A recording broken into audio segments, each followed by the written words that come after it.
Howdy, partners, and welcome back to day 3 of the Fixed Ops Roundtable Wild West event. Mosey on into the showdown of the century. Here to make a hoot and a holler is our host, Kara Delane. Howdy, partners, and welcome to the Fixed Ops Roundtable Wild West event. I'm your co-host, Kara Delane. I hope you're ready to saddle up for day 3 of our trailblazing event, because I know I am. So grab your cowboy hats and meet us in Town Square as the show is about to begin.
Enter a new frontier by using the chat feature on the right side of your screen.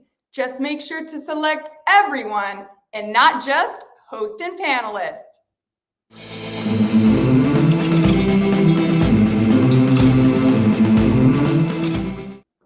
Tip your cowboy hats for our next keynote speaker, Shon Kingrey from Kayser Automotive Group.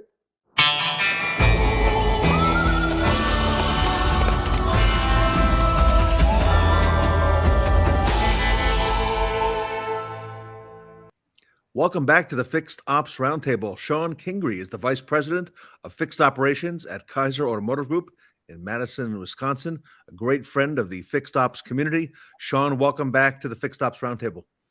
Thank you, Ted, and thank you for having me. It's always an honor. It's always a privilege. Well, today is special, Shon. It's a keynote, long overdue, long time in coming, and we are really eager to hear your perspective on the industry and all that is happening, not only around us, but also a lot of the happenings for Shon Kingrey recently as well.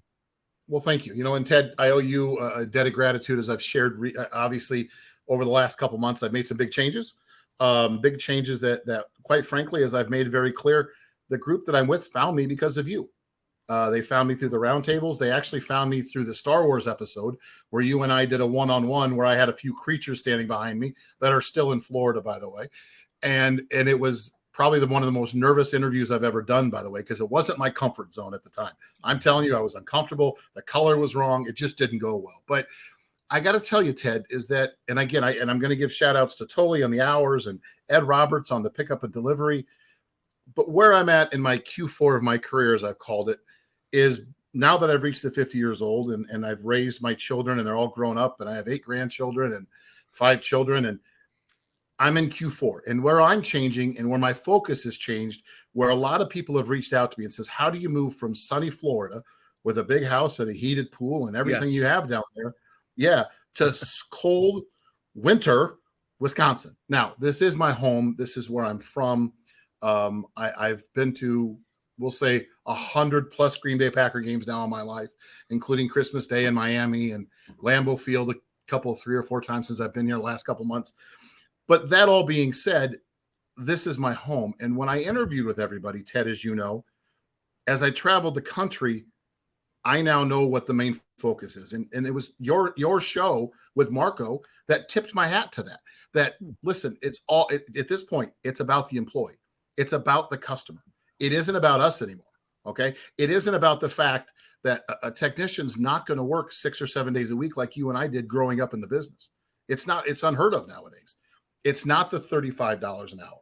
It's not that. It's about the employee and about a quality of life. There's got to be a work-life balance. I may not have found that yet, but for the new millennials, as my children hate to be called, the new millennials, it is about work-life balance. There's a mental evenness that they require, or they just won't come work for you. And as you know, as I have a partnership with Joe Lockhart now, and as Joe hires people, it's the number one question. It's not money.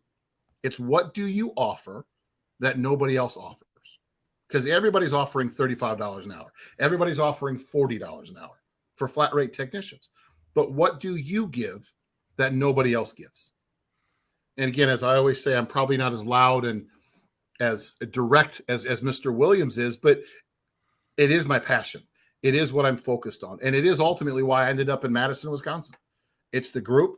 I work for 3 brothers who each have their own individual role, who have on the walls pictures of their 40+ year employees that are extremely, and there's the list, it's huge to know that there's a group that gets it, that at 6 o'clock at night, they do close so that their employees can go home and have dinner with their family. And that's variable and fixed. Yeah. Wow. So it's unheard of. And so to answer your question and to go back and forth, Ted, what's new in my career? It's 100% employee focused now. It's what tools can we put in place, A, to make their job easier. And sure, it's all about gross. It is about gross. It's about net. It's about the bottom line. But what tools do we have? And I can use X Time. I can use Sunbit.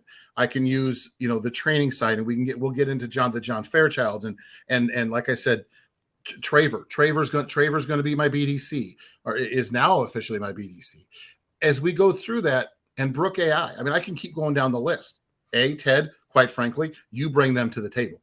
Those are who you. And Shon, I think, to your credit as well, we've helped vet a lot of the names that you mentioned. You know what? And maybe some don't need as much vetting as others do, but those are some of the big names. And, they've passed a lot of tests along the way. And you've been there for that as well. Right. Well, and I appreciate that, Ted, but you're right. But those are all names that we talk about and have panels with, fixed ops roundtables through fixed ops roundtables, but they're the consistency that are there. They're the ones that agree to the partnership. They're not vendors, they're partners. Yeah. And I firmly believe that. They're partners with us, they're partners with the group, they partner with my teams. And again, I can continue with that as John Fairchild is going to come into Q2 for us and do on training. And you have to give the tools to the employees so they can succeed.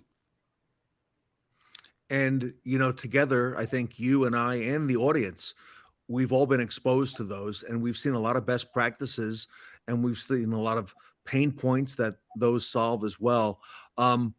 Talk to me a little bit more about quality of life, because I remember you and I on a panel early on, don't remember exactly how long ago it was, when Marco talked about it's not all about the compensation.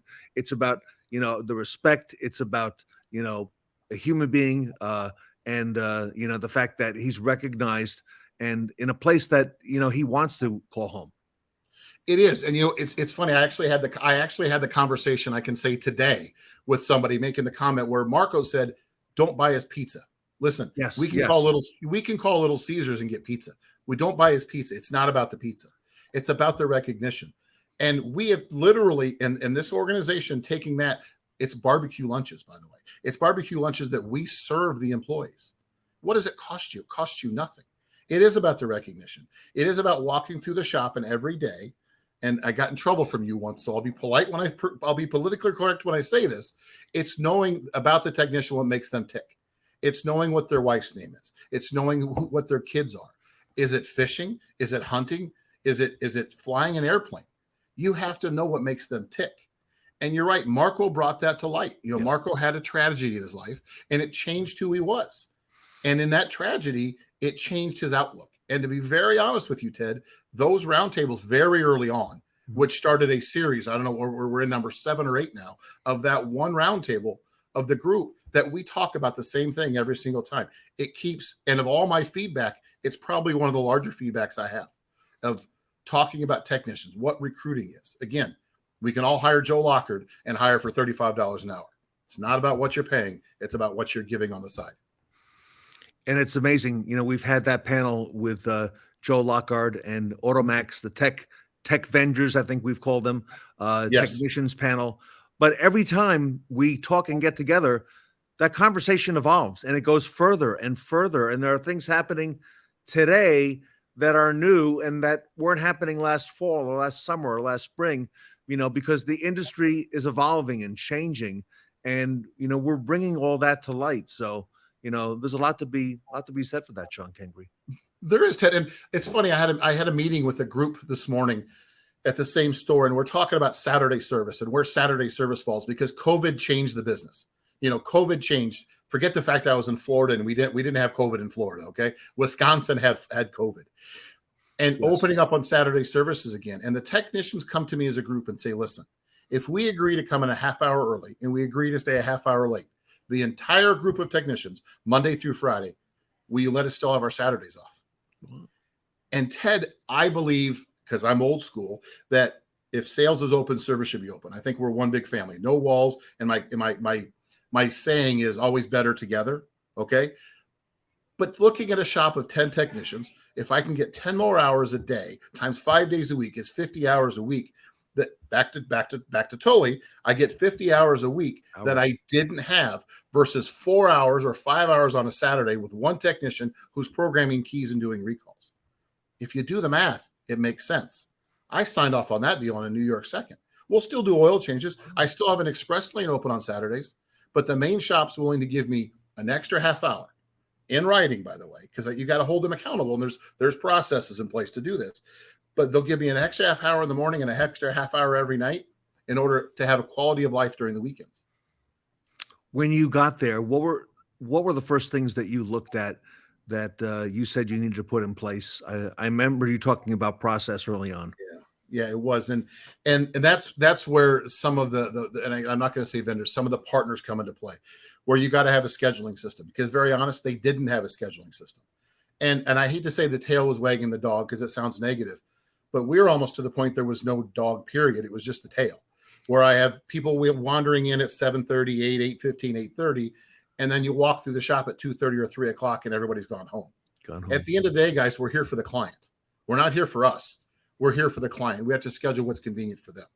So bringing an X time on board, bringing Traver on board to answer the BDC, now lets the advisors do what they need to do. So to answer your question, first things first, you got to have a good foundation, a good process for scheduling, a schedule that's convenient for the clients. Okay. I'm not asking technicians to work 13, 14-hour schedules.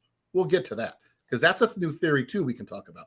But I'm not asking them to work anything more than anybody else is working. But you got to have a good process in place for a good appointment system that allows the client to schedule what's convenient for them. Then you get to pick up and delivery, but it all fits into the big picture. And then you have to have a system that works for them, a good walk-around tool, a good scheduling tool. But back to Traver and the BDC. Listen, the advisor's job is to sell. It's not to answer phones. Yeah. Listen, Traver is my air traffic control. You put it on the runway and I'll park that airplane. That's the advisor's job, is to park that airplane. And that's the process that had to be put in place. And to be very honest, I officially came here November 1st, and we launched in December. We did a quick launch, and I give credit to everybody that was involved. It was a hard press. It was a lot. It was a big request to say you have 30 days to launch, and every one of the partners all took that and that includes Sunbit, that includes Xtime, that includes Traver, that includes everybody. You have 30 days. And together we launched it. I got Brooke.ai kicking in the background. I mean, everything is flowing. And all of a sudden it's amazing the resistance you got. Okay, you have a 45-year employee that's always answered his phone for Mr. and Mrs. Smith. I'm always going to answer that phone. Well, you got to break that a little bit. Sometimes you got to break the toy to go forward. Shon, I know there's got to be resistance. All right. Anytime you come in with anything new person coming in, new ideas, it's not the way we've done it before. I believe you told me what, 7 locations, 7 rooftops there? Yes, sir. About to be 8. That is correct. How many technicians and how many advisors or ASMs? Total technicians, a little over another 120. Total advisors, total advisors, just north of 40. So, to our audience that's watching, the other fixed ops directors who are in place, or maybe having made a move recently or making a move, how do you deal with that resistance, going in? Because I imagine, going into a colder climate, especially, there might be some of that. So it got really cold. And so let's back into that story and I'll make that quick. So again, I work for 3 brothers who have a very defined roles, and they're very open door policy. I think that's an overused cliche, but for them, it genuinely is a very open door policy. They asked me to say, we want you to evaluate in 60 days, give us your opinion. Well, I fast forwarded that to 30 days because it was very obvious, very quick of the things that had to be done. I can't teach someone how to sell. I can't hire a John Fairchild if I have 20 waiters at 10 a.m. in the morning, because the advisors are scheduling what's convenient for them. So you have to have buy-in from the top. As our friend Tully Williams says, the general manager has to be involved. The owners have to be involved. If you don't have buy-in from the top, it's never going to work. So it involved having a meeting with the owners and then having a meeting with the GMs. And the advantage I think I have versus everybody that's been here 40 plus years is I'm not emotionally attached yet.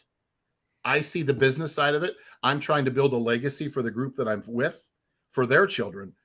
And in order to do that, you got to have a process. To answer your question, Ted, yes. When I met with the owners on the initial 30 days, they said, we love how everybody loves you. I said, well, that's going to end pretty quick, just so you know.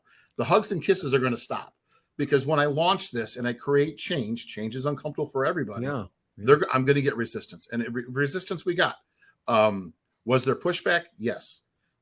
Was there some, I don't want to call knockout dragouts, but were there some interesting conversations? Yes.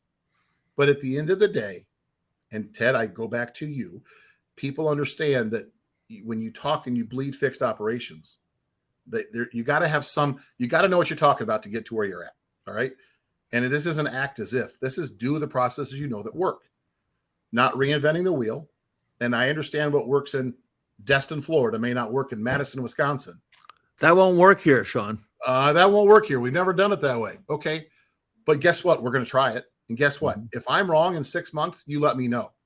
But it's funny how after 30 days, everybody's like, hey, this is kind of cool. We're getting more work through the shop. Hey, this is kind of cool. My phone's not ringing off the hook. And I got Brooke answering phone calls behind the scenes, monitoring my phone calls for status phone calls, by the way. Because now that I've taken advisors' phone calls for scheduling appointments off, now I'm monitoring status phone calls. It's amazing how the same advisors are still getting the same status phone calls. And now I can monitor and control that. Good for you. Well, you're still early in the game. You said November 1st. So here we are coming up on February 1. Yes. And, you've got big shoes to fill there, but you've done this before and you are a pro, and your star is rising, Shon Kingrey, throughout the industry. I see it now in a lot of things that are happening. So congratulations to you on making the move and on making all this happen and making it real world. Well, thank you very much. And Ted, I'll say this, as we were doing the launch, as I sat with my owners and I says, when you did the 2023 plan, what was your goal? He goes, 10%. I said, not on my watch. I've promised them 18%. And I'm going to be very honest. I think 18. I promised them 18. And I know you want to know in my past, I was doing 30% plus year over year growth. I'm going to be conservative and say 18%. I'm hoping we're north of 25 by Q4 year over year. That's very bold, Shon. It's process, Ted. Well, it's process. Well, so here we are, first month of the year, just about done. You got a lot of peers who look up to you in the industry. As I said, that star is rising. So if you had to look into your crystal ball and give us any advice to the managers and dealers and leaders watching today for what we need to do for the rest of 2023, what would Shon Kingrey suggest? What would you recommend to the people watching today? What do you see ahead? I go back to how we started the conversation, Ted. You have to focus on your employees. Okay. It is more now than ever. You know, I go back 28 years when I got in the business where we threw it against, you hired 3 and hoped that 2 stuck. Remember that? Yeah, I do. I used to call it the sticky octopus that walked down the wall and you hope it stuck because some did and some didn't. You don't have that luxury anymore. You don't have the 3 octopuses to throw against the wall. My number one thing would be focus on your employees. Focus on who you have. It is cheaper to train the ones you have than to go out and hire new ones. I love Joe Lockhart and Automax. He's not a cheap date, okay? He's expensive. He does, and he does a great job at what he does, but you have to understand, you hired that person. That person did not come to this store for 10 hours a day to fail. They came to succeed. So either you made a poor hiring decision or you did a poor job training. Train the one you have. Find out what makes them tick and work with the ones you have. Great advice, my friend. Well, thank you for all you do for Fixed Ops. Congratulations on the move to VP of Fixed Ops at the Kayser Automotive Group. Thank you, sir. It's a pleasure. It's an honor. And Ted, as we always tell you every time, thank you for all you do for the business. You bring Fixed Ops to the Roundtable. You bring everybody to the forefront, and you have certainly made a name for a lot of people. So we owe you a ton of gratitude. Shon, you make my job easy. So thank you. Everybody, Shon Kingrey, the Vice President of Fixed Operations, Kayser Automotive Group, here today at the Fixed Ops Roundtable.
This cowgirl's ready to spread the word on the CustomHER experience. That's right. Up next is Katie Mayers.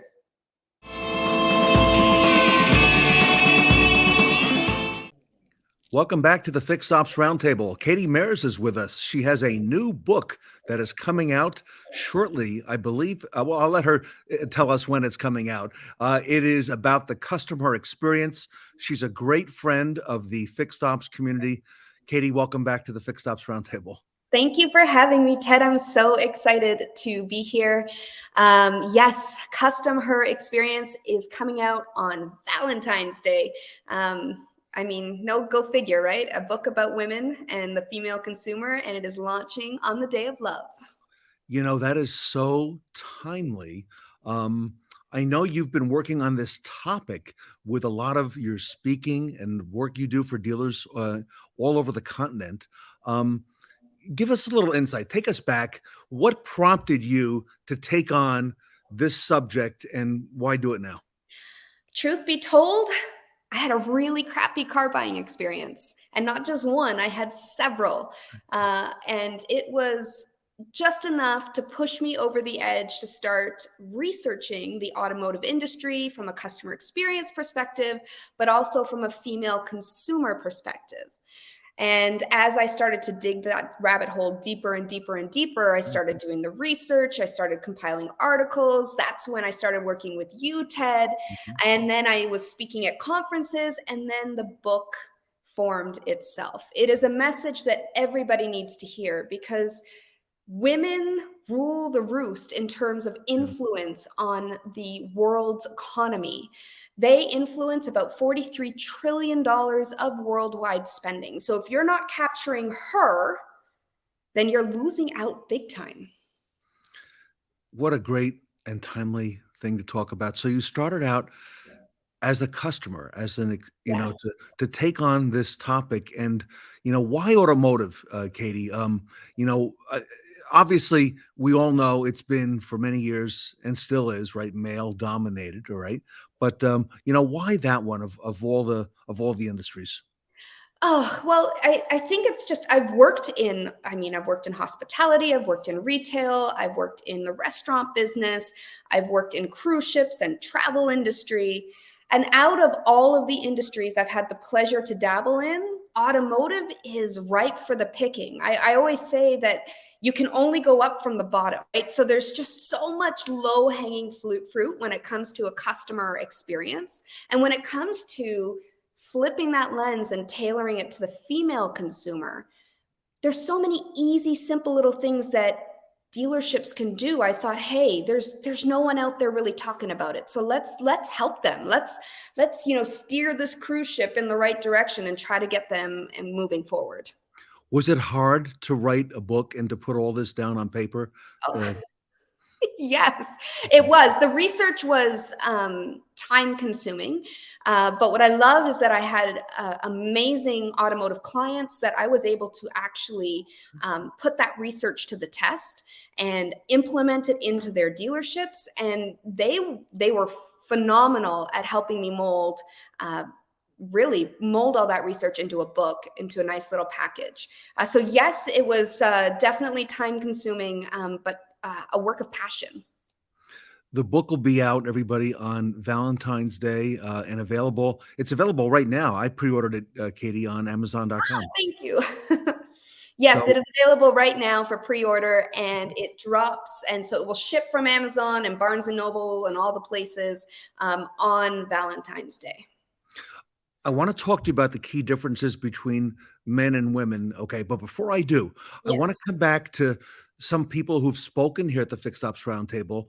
Among them, Liza Borges from Carter Myers and others who've talked about the importance of women working in dealership, and that your dealership employees also being able to mirror your customers as well, that they are the same. And as you mentioned, women are the dominating force in purchase decisions. Talk to us a little bit more about that, because there are some dealerships who've got it and are getting it, but many are not there quite yet.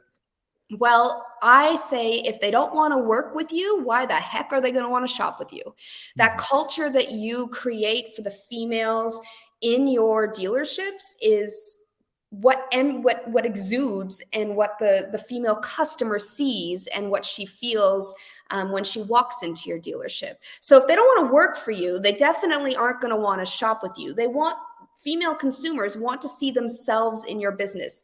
If there's women working there, then they are more open to trusting you. I think we need to take a look at like a fee plus male environment. It's not just all about females. We have to marry the two together. And I actually have a whole chapter on that in the book, talking about how we can actually make a fee plus male environment work. I think that if a dealership, for example, in service, does not have women, let's say, as service advisors, and by the way, I hear from Tully all the time that the top performing ROI service advisors are the women at his dealership. But I think if you don't have women representing you, I think that's also sending a message to the customer about the dealership. What do you think? Oh, 100%. It's if women don't see themselves in your dealership, then their alarms go off, their spider senses go off. And when you talk about the service lane and you talk about having service advisors that are female, women make nine out of 10 women make all the decisions on getting their vehicles either repaired or their maintenance done. So if they're not seeing a female or men who have a high EQ that can create these relationships, then you've already got those spidey senses going off, and they're going to be cautious to trust you. They're going to be cautious to spend money with you. And they're definitely, if their expectations are not met, they're not going to refer you. All the studies that we have seen show the strong ROI by having women as a very, very big part of your force. We've had a number of companies on here that have had panels with, for example, Rapid Recon did a panel on the women of recon. All right. And these were 4 ladies who work for Rapid Recon who talked about their interaction with the dealership, and going back to the word you just said, trust, and that other T word, transparency, and what a tremendous edge they talked about by having the women on their team interacting with the dealership employees and the many women as well there. Yeah, it's incredible. And the female consumer is 30% more likely to refer your dealership, your services, your people to a friend or family member, 30% more than a man. So if you don't get that trust part right, if you don't cultivate and create those relationships, and if you're not transparent with her, you're losing your future customers. On the sales side, we see a lot of technology now that deals with transparency on, for example, on the buying process, on F&I. It has come, Katie, to service now. And the fact that we need to be transparent. Consumers look to validate, with third-party information. Talk to us about some of the key differences between men and women. I've heard you speak about that many times. Well, I'm going to bring it down to science. There are key physiological differences. So it's not just me coming in and saying, hey, I'm a woman, I want to be noticed. No, there are key physiological differences. So the first one is our limbic brains. Our limbic brains, a female limbic brain, is deeper and wider, almost by 2 times the size of a man. And some of you may be going, what the heck is a limbic brain? Some of you may know, but the limbic brain is the emotional and memory hub of our brain. And women feel more greater or greatly more than a man. And it's because our limbic brain, we're just built that way. We were put on earth that way. Our hippocampus, which is part of our memory, part of the emotional and memory hub, it's a little piece of the brain, is also almost double the size of a man's. So if you ever, we all have a wife, a daughter, a sister, who remembers a fight in grave detail, like 5 years later, it's because she is meant to do that. So you can't really get upset at her. And maybe it sounds like an excuse, but your female consumers, when she has a bad experience, she's going to feel greater. It's going to affect her decision-making process far more than a man. And it's also going to last a lifetime. She is not going to just let it go. She's going to feel the effects of that bad experience for many years to come. Another huge difference is how we communicate. So we talk about the effects of a bad experience that are going to last for years. Well, guess what? Women communicate with both right and left hemispheres of our brain. What does that mean? We communicate with logic and creativity. We use 20,000 words a day versus 13,000 words a day for men. So when we have a bad experience, we talk about it. We're going to talk about it to anybody who's going to listen. And we're going to go into all the nitty-gritty creative details that a man wouldn't even think about.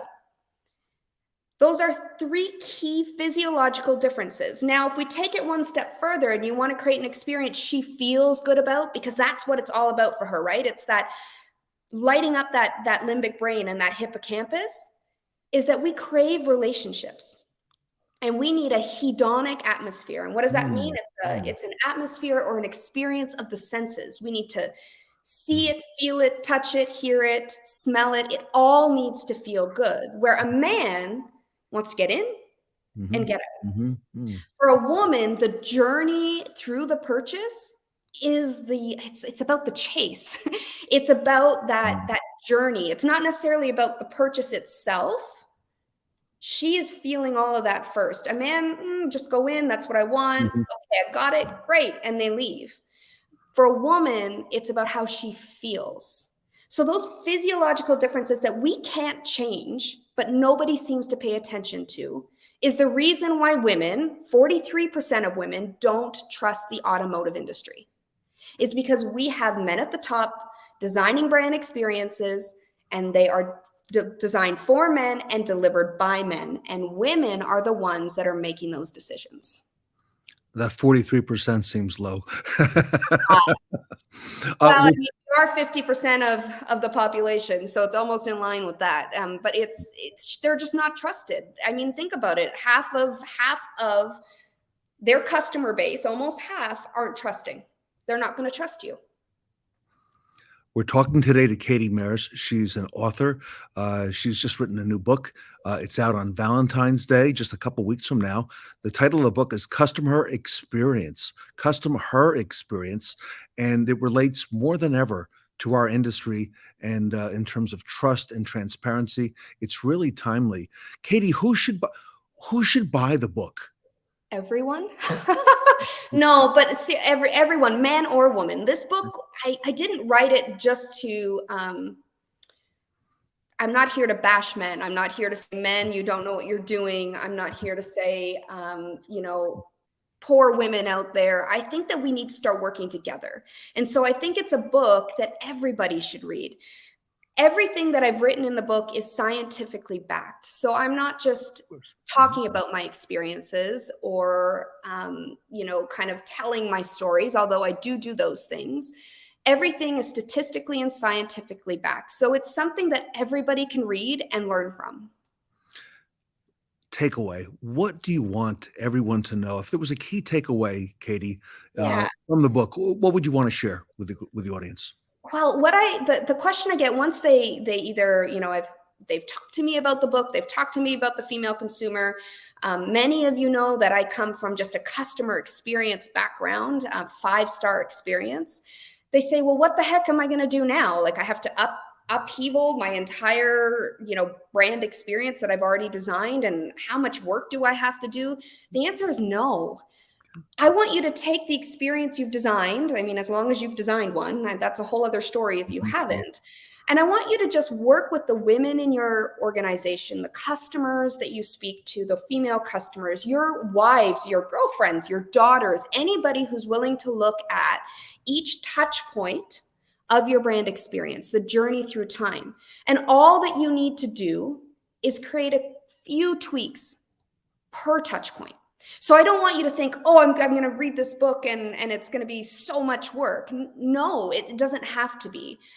It's just another layer on top of the already customer experience that is designed by you and is being delivered by your team. It's just taking it one step further. So I guess I just don't want everybody to be scared. Oh, it's so much work. It doesn't have to be. It's quite simple. The hard part is doing it consistently. The hard part is acknowledging it. The hard part is looking in that accountability mirror and saying, shoot, maybe I do need to do something different. That's the hard part. But once you actually read the knowledge that's given, it's not that difficult to actually implement it into the systems and processes you already have. Everybody, Katie's new book, CustomHER Experience, is out February 14th. I know Katie personally. I want to challenge our industry. I want to challenge the fixed ops directors. If you've got 4 or 5 more service advisors, go on Amazon now and pre-order the book and get one for every one of your advisors, general managers. Get one for every one of your employees. You want to read the book and you want to understand our industry and understand the thinking that Katie shares in the book. And you don't want to miss out on this. Katie's got a great perspective. And Katie, on behalf of the fixed ops community, I want to thank you for all you do for our industry, and thank you for writing the book. Thank you for having me on, and I'm so excited. And honestly, I just thank the industry for welcoming me with this message. Everyone go to Amazon.com. Katie Mayers, her book is out, CustomHER Experience. Her email is scrolling across the bottom if you want to reach out to her as well. Yes, please do. Katie is also a keynote speaker and has spoken at a lot of big name stuff all around the world, and a very big part of our industry. So Katie, on behalf of the Fixed Ops Roundtable, thank you so much. Thank you. Katie Mayers, everybody, the author of CustomHER Experience, available on Amazon right now, here today at the Fixed Ops Roundtable.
latest in retail warranty reimbursement in all of the West is Ken Lohr from DealerLaw.com.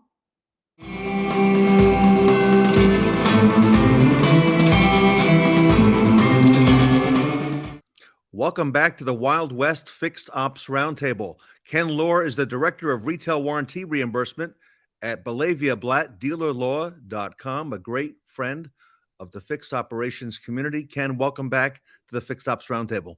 Thanks, Ted. Great to be here again. Your show is always great, and I'm anxious to talk to all your folks, and let's get started. Ken, honored to have you. A lot of folks here now at the end of January, beginning of the year. And, this past year has seen a lot of forces beyond our control, inflationary forces, affect costs of labor, times, and, probably never more important than right now to be looking at, what we are eligible for with our retail warranty reimbursement.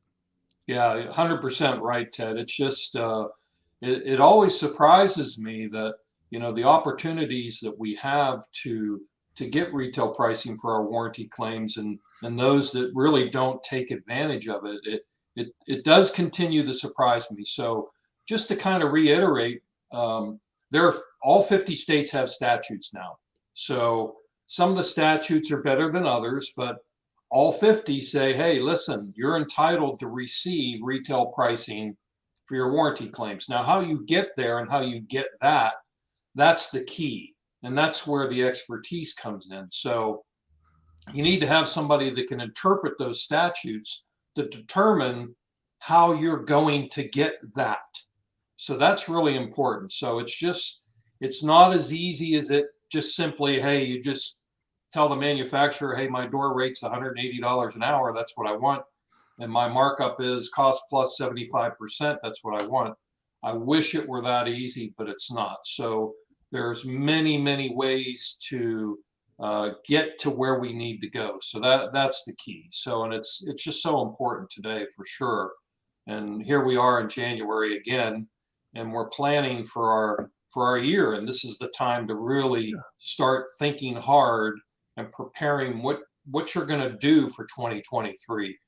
And fixed ops is never more important than just now, because we're seeing the changes like you described in the industry. So, and Ken, we wouldn't, if I may, we wouldn't be even having this conversation were it not for Belavia Blatt, your firm, which pioneered 20, 25, maybe more years ago, the fact that we could go back and Len Belavia, your senior partner, who's here on the roundtable, God bless Len, okay, because he is the one who went to bat for the dealers, and you are the firm that has really been instigating this and instituting it and have really perfected it, Ken. So take us through the basics. Why now and why file? Well, you're right. And, we advocate for our clients. So we stand behind you and we represent you. And you're right. Len's been doing this longer than anybody. So we've seen it all. We've seen all the changes and the amendments and what has to be done to get there. But basically, we're trying to establish what our retail rates are for both parts and labor. And we're trying to collect the disparity between what the manufacturer is currently paying us and what we charge our retail customers. So that's the Reader's Digest version of it. Like I said, how we get there is different for every state because the statutes are different. But, it just never ceases to amaze me. I just saw a dealer that had a $78 warranty labor rate. Unbelievable. And a $140 door rate. I mean, we're talking about, what is that, a $60+ disparity between the two. So our goal is to capture as much of that disparity as possible in a filing. So there's so many things that can affect what you actually collect, because it's basically what you charge your customer net. Meaning, if you give a customer a discount, you have to account for that discount. So if your door rate's $140 an hour and we do some warranty type or warranty like work and we charge that customer $140 an hour, but discount it by 10%, that's going to affect your outcome, right? So there's lots of things that will affect what you actually receive. So it's the very rare occasion that if your door rate's 140, that you're going to get 140. You know, everybody has some discounts involved, and then there's other things that are warranty like repairs that are included that are done at a lesser rate. And a good example of that is some states we have to include brakes and batteries, right? Nobody charges their door rate to put a battery in or brakes. Most don't. So those are done at discounted rates. So we have to account for that, and we have to understand some of the things that we can do to mitigate that. So that's where the preparation comes in. And we do a lot of that with our clients. Since we're all fixed ops people, and I've been in fixed ops, yes. I'm not going to say how long because I don't want everybody to know how old I am, but it's been a long time. So, and you worked for one of the biggest, well, the biggest Ford dealer. Okay. Right. Can I mention the name? Sure, if you want. Galpin Ford. Bo Bachman was on the show, and Ken is retail. He worked at Galpin, and he's been leading this now for Belavia Blatt. And by the way, everybody, Ken takes the onus off the service manager and the service director, and their firm, which is a legal firm, goes to bat and does all that legwork, all right, and does it properly. And they have the experience in all of the 50 states that he's mentioning right now. And since the manufacturer can, forgive me if I overspeak, the manufacturer probably has a legal department just poised to look at all of these submissions. You actually do that on behalf of the dealer and your legal firm, and you know all the ins and outs. Yeah, you're exactly right. All the manufacturers either have in-house counsel or they retain outside counsel, which specializes in dealership franchise law. So they stack the deck against you. So when you do have a legal issue, we're here to support that. And we're the only law firm that does this. So if you're faced with submitting for whatever that number is, and the manufacturer rebuts it for whatever reason based on the statute or whatever their interpretation of the statute is, if you have another vendor that doesn't have that legal expertise, where are you going? It just shuts you down. So we have the in-house counsel that supports every submission we have. Now, Ted, we don't have a lot of that because our submissions are 100% accurate. So the only time we ever get a rebuttal is based on some, outlier that the manufacturer wants to interpret the statute in a different way. So we're able to counter that successfully 99% of the time. So we have a 0 failure rate. I love it. It's 100%. So you need to have that expertise. And our law firm gives that to you. And we also have the fixed ops side of the business. All our analysts are fixed ops people. So we have the best of both worlds. A great analogy. I could file my taxes myself, but I'm not a specialist in that. So I go to a specialist. And you know what? For the small investment that it takes to be able to bring the specialist in, they know the ins and outs. And I think, the same thing, Ken, is true here. Let's talk a little bit about EV vehicles. Maybe not a huge portion of our business today, but we're planning now and it's growing. A lot of investment being made on behalf of certain manufacturers by the dealers. Those batteries at some point are going to be a very expensive item. And why is filing for retail warranty reimbursement today an important thing in looking ahead on the EV frontier? Well, Ted, what we anticipate happening with the OEMs, the manufacturers, is batteries are going to become a no charge situation for the manufacturer. In other words, a lot of the manufacturers are going to ship you a battery. If you need to replace a battery, hey, we'll provide the battery for you. Or they will provide 0 markup and a handling fee. Let's just talk about Ford Motor Company. I mean, I'm sure we have a lot of people that work in a Ford store. So everybody in a Ford store understands that, hey, if I put a transmission or an engine in a vehicle under warranty, Ford's going to pay me anywhere from $300 to $600 markup it's a handling fee. It isn't markup. They don't pay us anything other than that. And we might be putting in a $20,000 diesel engine in a truck and we get $600 for that. So if you file for an increase under your state statutes, the vast majority of statutes prevent the manufacturer from doing that. In other words, the manufacturer has to pay you your markup. If we establish your markup at cost plus 75%, that engine that you just replaced, you get 75% markup on that, not $600. So fast forward to the future and these batteries, which are, $10,000 to $20,000, and we're going to get hit with handling fees, or they're going to send you that battery at no charge. Wow. And you're going to install it and get paid the labor, which they'll probably reduce that too. So that's another conversation. So you've got to get ahead of it and prepare. So we see that coming.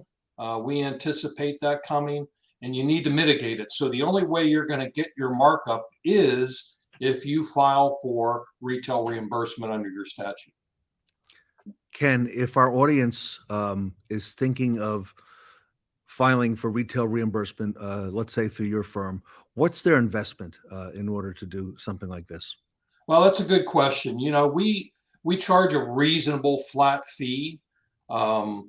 Anybody that wants to talk to me about that fee, just call me or email me. I can tell you what that is. But here's what I'll add to that. The fact is, when you get an approval for retail warranty reimbursement, the fee is actually paid by the manufacturer by the extra gross you get. Of course. So our average client receives anywhere from $250,000 to $400,000 a year in additional gross profit. The fee becomes, it's not a consequence. It's not even important. The manufacturer pays for that fee out of that gross, which is just a sliver of what you're going to receive. So basically, it's free money. You need to take advantage of it, and the manufacturer ends up paying the fee for you. So it's not a consequence. I know a lot of fixed ops directors in the past 6 months who have changed seats and are now at new locations, and certainly fixed ops and service managers, parts managers who are leading large groups and small companies as well. Why should this be? It seems obvious, but why should this be at the top of their priority list for 2023? Well, if you're a new fixed ops director, especially a corporate level fixed ops director overseeing, a large group of stores, the first thing obviously you're going to want to look at is your pricing. So, and again, it's amazing what these folks find. I'm working with a fixed ops director now of a large dealer group, and he found exactly what we're describing, that the group had not applied for retail warranty reimbursement. And we are talking millions of dollars in a group. So I call that the low-hanging fruit. So if you're a fixed ops guy and you've got a group of stores, you're looking at that. That's the first thing you want to look at, obviously, to make sure that you're receiving retail pricing for your warranty claims. Because if you're not, and you get that multi-million-dollar increase, that is a huge deal for your dealer. And, let's be honest, like I said, that's the low-hanging fruit. We can get that for you, and that's just instant gross.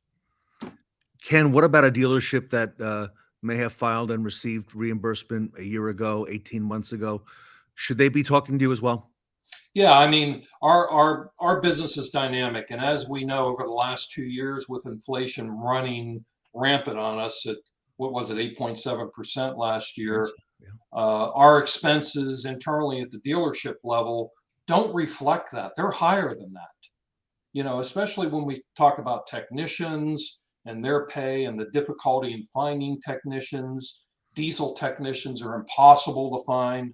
All those types of expenses don't accurately reflect what the CPI is. So it's really important that every year, as you increase your rates, we need to take a look at the opportunity to increase our warranty rates as well. And the only way you're going to get that is to file for a new submission. So most states allow you to file at least once a year. There are some states that allow you to file twice a year. Some are based on calendar year. So for example, let's say you file for an increase in October 2022, and at the end of the year, say January, you raise your rate again, then of course we can refile for you right then and there because it's a new calendar year. So again, all the statutes are different. So you have to be aware of what those statutes are, and the place to go is us. We know the statutes, and shoot me an email. I can tell you. It doesn't cost you anything for me to tell you what you're entitled to get. And of course, we do projections for our dealers and clients that aren't our clients yet. We do projections for them too. So give us some numbers. We can do a projection for you. It doesn't cost you anything, and let you know what you're entitled to get. Everybody, to be on the Fixed Ops Roundtable, you've got to be the best of the best. We don't just let anybody in. And Ken Lohr at dealerlaw.com, retail warranty reimbursement. They are the pioneers, the leaders. They are the best in the industry. And Ken, I understand you're going to be at later this week at NADA in Dallas. Yeah, we're going to be at NADA. We have a nice booth set up this year. It's going to be in a great location, 6830. So look at your map. Come see me. I'm happy to. I've got my computer with me. I got my laptop. I'm happy to give you projections at the show. If bring your page 5 or 6 of your financial statement with you, so we can get some information, and I can give you a projection within 5 minutes, and let you know what the possibilities are. So that's done at no charge. I'm happy to answer any questions that you might have at the show. So look forward to seeing everybody there. And a lot of folks, of course, don't attend NADA, but they need to reach out and need to talk to you. Your email is scrolling across the bottom of the screen, klohr at dealerlaw.com. Ken, is that all right if our audience reaches out to you there? And of course, on the website, great website, dealerlaw.com. Right, dealerlaw.com, or just Lohr, Lohr at dealerlaw.com. Shoot me an email and I'll get right back to you. Everybody, 2023 is in full steam, and it's time to take a look at your retail warranty reimbursement. Ken Lohr is the director of that for dealerlaw.com. Belavia Blatt, the leaders in the industry. We highly recommend him. And Ken, very honored to have you and Len Belavia here at the show. Pleasure to be here, Ted. I appreciate it. Reach out, everybody. Ken Lohr at dealerlaw.com, here today at the Fixed Ops Roundtable. Thanks, everybody. What if you could make a phone call and collect $100,000 to $150,000 a year by obtaining retail rates on both warranty parts and labor? Sound too good to be true? We do all of the work for your dealership. We are the pioneers in retail reimbursement and regarded as the industry leader amongst dealers, accountants, and state dealer associations nationwide. And we don't share in your new profits. You keep it all. Your service managers and parts managers are busy. They have a job to do. Leave it up to the experts. We offer a turnkey solution. Your manufacturer won't know you retained a law firm. Our firm has made thousands of submissions and has collected hundreds of millions of dollars for our clients in over 45 states. Because of our unmatched experience, our results yield the highest possible increases. We offer a low flat fee, never a contingency fee. Our fees are much lower than non-attorney consultants who take a percentage of your added profits. We are lawyers. This is legal work. Your state statute controls the outcome. The factories rely on their lawyers to respond. So let us level the playing field.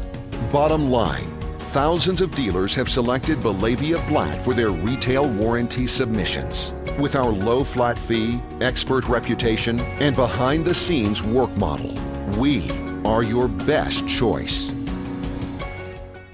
If your dealership is leaking profits and you don't know why, you need more than data. You need Vision AST. Vision AST is a single solution analytics platform engineered to uncover critical information from your DMS. Using real-time data to drive profit from every department is what we do. And with Vision AST, just log in on any device and your KPIs are right at your fingertips. You can't manage what you can't measure. Take control of your dealership's profits with Vision AST. Aim them lassos and let them fly. Welcome back to the Fixed Ops Roundtable Wild West event. It's time for the Fixed Ops Roundup with the Fairchild Automotive Solutions Training Panel.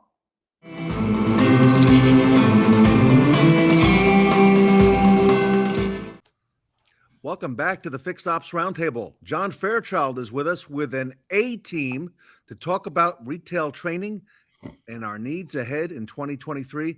John, welcome back to the Fixed Ops Roundtable. Thanks, Ted. Thanks for having us. Thanks for having this stellar team that you've put together here. These guys are at the peak of their game. Well, you know it best because you're working with all of them in their dealerships to help them achieve incredible results. John, I'm going to step out of the way and let you get the conversation going. No, I appreciate it. And what we've really wanted to talk about today is really the efficacy of offsite classroom training, or classroom training in particular, that takes the service advisor out of the lane and allows them to get within a group of their peers and allows them to get into some uncomfortable situations that really brings their game up and get them to the next level. So I really want to discuss with you guys, because I've had classroom interaction with all three of your operations, and you know what's good with it, what is coming out of it, what are the results, why does it work, what are you seeing out of your people that has really challenged them to excel and get to the next level. And if we could, let's get the energy flowing here and start with Tully, because he's really going to elevate us. I can feel it already. So Tully, can you? Well, I'm telling you, the best thing about service writer training is that service writers don't like training because they know everything already, right? What are you talking about? I'm perfect. I know what's going on. But what happens is that when you have a steady program that we have done with Mr. Fairchild, bringing them in, the first couple, very awkward. Them talking to each other, very awkward, right? But we show the value of going offsite. Keep it short, 2 hours max. Talk about things that are going to affect them, right? Because we're trying to teach them what? We're in the repeat and referral business. We're selling recommendations that we'd sell our family members. And all we want to do is keep people happy. When that is your focus, that's when you're going to win. If you over-educate them on stuff they don't need, it bores them to death. Keep it focused on things that are going to change them and make their life easier. You must be in classroom training. You must be in classroom training, because if you're in the service drive, they're not paying attention to you. Yeah, no kidding. And you brought up a few good points I'm going to touch on in a minute. And you know, I've actually traveled to you guys and get in your classroom, and we facilitate 57 service advisors every month. And I think we make a huge difference. And I'll get back to you on some of the results there. But, you know, on the other hand, Ed Roberts, what you've been able to do is send your team members to Atlanta to our Pinnacle Training Center facility, both managers and service advisors. So kind of give us a little feedback of what your people have gained from that and what you see different from them, and then when they return, and some of the nuggets that you guys have got out of this, if you could. Well, the ones that you guys that follow us, we hire a lot of entry-level people. So I don't have people that's kind of been through other car dealerships and whatever else. And only other than my service manager that I sent to you, John, is one that's been at another dealer. So these guys are exposed to what they see here. And we have our own training programs, and they do a good job with it. But it helps for them to go and intermingle with people from other stores on how they do things, and then put themselves. I don't do any role playing here. So when I send them to John, I know they're going to get some role playing, because it's always awkward. They feel like, I can't do role play. Well, they're role playing with a customer when it's a customer. And it's the more times you do it, it's repetitious, the easier it becomes to do. And so I appreciate that you do that with them, John. And they come back and they said, the only thing that scared me was, but then after I got going, I was fine. And right. When the customer comes in, it's easy for them. So, but for us, it really exposes them to other dealership people, and they can express some of the concerns. And then with role playing, you can build in obstacles that they may not have never seen before. And it helps them become more savvy to overcome them when they face it in the industry. No, and I appreciate that. And I consider myself the king of role play, but I always try to get a role play light thing going, because I know people are scared to death of it. And just like in each arena that we've done with all three of you guys, is we give them a chance to role play light with each other. So it's a comfort zone, And then we graduate them into role playing, without the video. And then we go one more step, role play with the video. And it's very effective. Like you said, Ed, there's always some kind of inertia there that people don't like it to begin with. But I think what you're alluding to is the more you do it, the more you practice it, the more it gets embedded in your subconscious, the more you don't have to think about it. And now I can focus on what my customers' needs are. I can focus on the rapport. I can focus on the relationship. Because that's really, guys, we're in the people business. They just happen to own automobiles. And so Shon Kingrey, I know in your case, we did go in the field with your group. You had a large group, 23 stores, I think. Mm-hmm. We had some locations where we brought everybody into the same place, a couple different sessions. And tell us what you kind of takeaways and what you feel like are the important parts for other people to consider when they're going to do classroom training. We're not just doing this segment to tout my business, but I want you guys to be aware, whether you use me or somebody else, that training in the drive, in the live action of your service drive, there is some value to it, but overall, we got to get people off on a location where they're not being pulled in 18 different directions. So tell me what your thoughts are in general there, Shon Kingrey. And as we've done it, John, we've done all different ways. We've done service drive training on the drive. We've done service advisor training off-site together at a facility. And We've done it at your Pinnacle Training Center in Atlanta. We've done all three steps in my previous group. And as we install the processes in my new group, one processes at a time. And John, you and I have already discussed dates. I'm a firm believer, and I firmly do believe that the next step for ours is definitely, you got to remove them from the environment. You got to get them out of their comfort zone. Yeah. All three of us are going to agree on the screen. There's nothing that works on the service drive. You get distracted, you get pulled away, somebody calls in sick, whatever the case is. It's got to be a scheduled event. It's got to be off-site, and it's got to be hands-on. And John, I'm a firm believer, where I come from a group that didn't have general managers to a group where the general managers run the group. They run the stores. They have complete autonomy. I love this. I love the format of it. I want the videos to go to the GMs because I want the GMs engagement where Tully, I know you have engagement on site where the GMs attend your meetings, and we'll get to that with John here. But on the off-site events, I want them to know that when they get back, the GMs are going to see their videos. I want them to know that everybody's going to see their videos. And again, I'm all about the carrot at the end of it. Hand prizes to the person that does the best walk around. John and I did it. We did it in Florida, and I got to tell you, we announced we were going to pay it on the 5th. We'll say on the morning of the 5th at 6 a.m. the emails have started. Who won? Who won? Who won? And then we might have uncovered some we'll just call it unfair scoring, if you will. But they're voting for themselves 52 times from mom's email and grandma's email. But you know what? That just shows you they're engaged and they care. And I love it. I absolutely love it. Well, awesome. And to kind of go round robin here, Shon, thank you for those comments. I really, one of the things that you said I pick up on wholeheartedly is that people get engaged. And if there's a prize at the end of it, if there is something that they're going to give them, tell us, Tully, about how the way that you have really directed the percentage of your training that has to be accomplished, tied into the incentives and the games that we've had. Tell us about some of the gamification that we've done with your program that's really made it successful and people to stay engaged. So Shon is spot on. Here's the deal. 100% participation. That's what it is.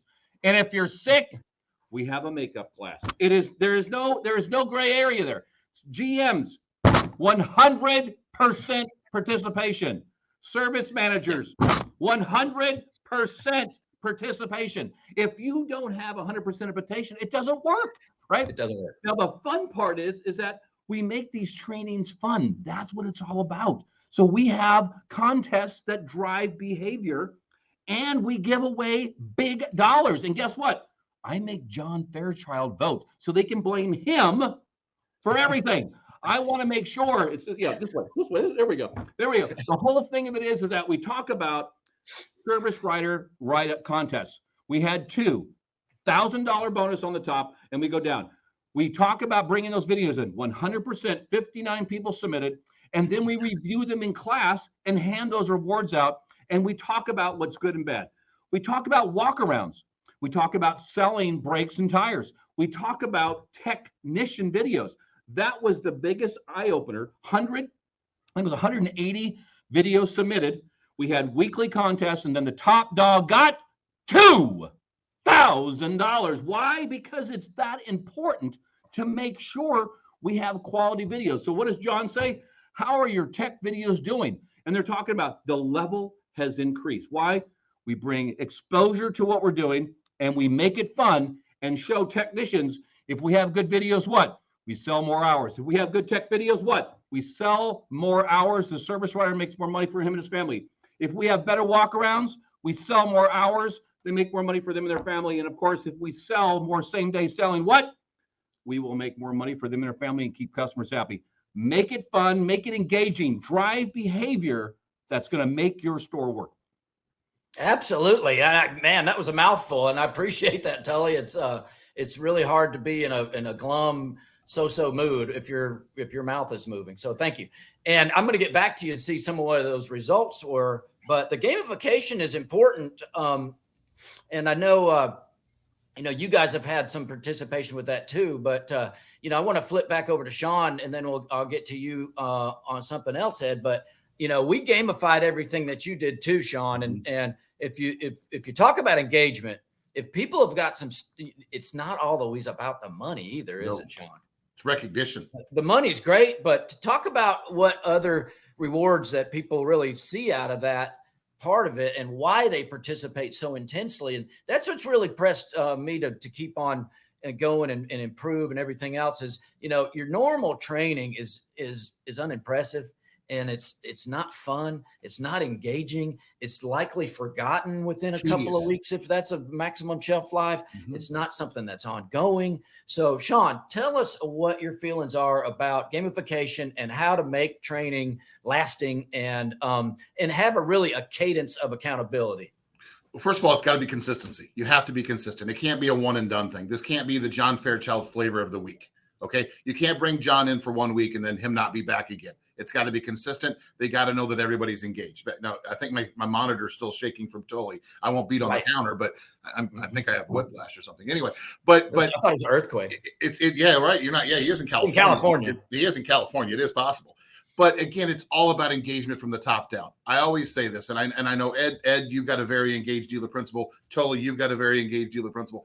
And if there's one thing, I have 3 great brothers that run the company that I'm with. We all know that. Guys, what's it cost for a little recognition from them? What's it cost for an email? What's it cost for them to walk out to the service drive and say, hey, I saw your video, great job. Or, hey, I saw your video, it's better than the last one you did. So they know that there's engagement and they're watching throughout. Again, John, you said it right. Listen, pay plans drive behavior. We all know that. Money's why we're here. But at the end of the day, it always doesn't come back to money. A little recognition, a little trophy. John, you and I have done that for the last 2 or 3 years. We did it together. We handed trophies out at the end of the year. Guys, trophies are everything. I know Ed's got one behind him. Tully's got one behind him. We've all got our trophies. We all know that from Ted. But trophies mean the world. And what do they cost? Nothing. But the recognition, putting that on the toolbox is huge. And I know Sir Ed sent me some videos. Guys, he had a Christmas decoration toolbox party. We're already planning that for next year. Yeah, I'm gonna steal that. I'm gonna tell you in advance. I'm stealing that. I think that's a huge deal. Yeah, I do too. It's not about the money. It's gamification. It's have fun while you're at work. Hey, precisely. And like I said, boring training is a dime a dozen. So to get to you, Ed, give us some thoughts, if you will, just really off the top of your head or whatever you feel like is appropriate in regards to classroom training. Well, I want to touch on a couple of things. Any of you guys that don't think Tully's all in, watch this video again. Yeah. and everybody in our business that faces customers have some level of competitive edge. Right. And that's what we saw with the toolbox contest. Is what we saw. That's the recognition that is talked about. And that recognition don't always have to be dollars. It can be dollars, but it's the recognition. They'll chase those things. And so from a classroom thing, it's like Tully said, it's 100%. You gotta be all in with 100%, because if you're not, he's going to be on the desk until you are. But reality is, it's an opportunity to get everybody on the same page. When you got everybody on the same page, they're pushing in the same direction, and it becomes easier when everybody's pushing in the same direction. And so create level ups, create and I don't have it on this badge, we have different stars on our badge, and each star means a different level, and create those levels so they chase it. And so when they walk up to somebody, they only got 3 stars and they got 4 stars, and it becomes a little bit competitive there as well. There's all kinds of things that you can do. And the toolbox contest, man, that was huge. And what we had there was, and we're going to modify it a little bit, because what we had there was copycats. Somebody come in and decorate theirs. The contest was going to be on this day, so somebody would copycat that and they'd do it on theirs. So then finally they waited until the night before, and then they all went all out, so it couldn't be duplicated the day before, and that's when it really got intensified. So next year, rather than having the contest on the 20th, we're going to have the contest on the 10th. So they got to be all in before then and then carry it out for the next couple of weeks. But it's just finding ways to connect with them and adding some type of competitive edge to the classroom training to where they're asking for it rather than resisting it and calling in sick and all those other elements that we all have to fight. Create a way that becomes that they can earn something out of that, whether it's a trophy, whether it's a star, level up, whatever it may be. Find something that engages them so that they want to go do it. Nice. I love that. I mean, that is so important. Now, if I could get to Tully real quick, and thanks for your input there, Ed, is I think that is crucially important, that we've all done, like Shon was saying, the one and done flash in the pan training and it just evaporates, or we all done stuff where there's no cadence of accountability, or there's people aren't really interested in it. So this really is meant to kind of proactively prevent that and keep people engaged. But Tully, talk about results from this thing. What are you seeing? Well, here's the deal. I told Mr. John Fairchild, you must have standards set for training.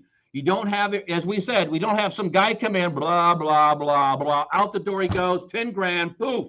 No, we want results. We want them measured. As I said in front of all of our students, all of our great world-class advisors, if my same-day selling ain't up and my discount's down, Mr. Fairchild is out the door.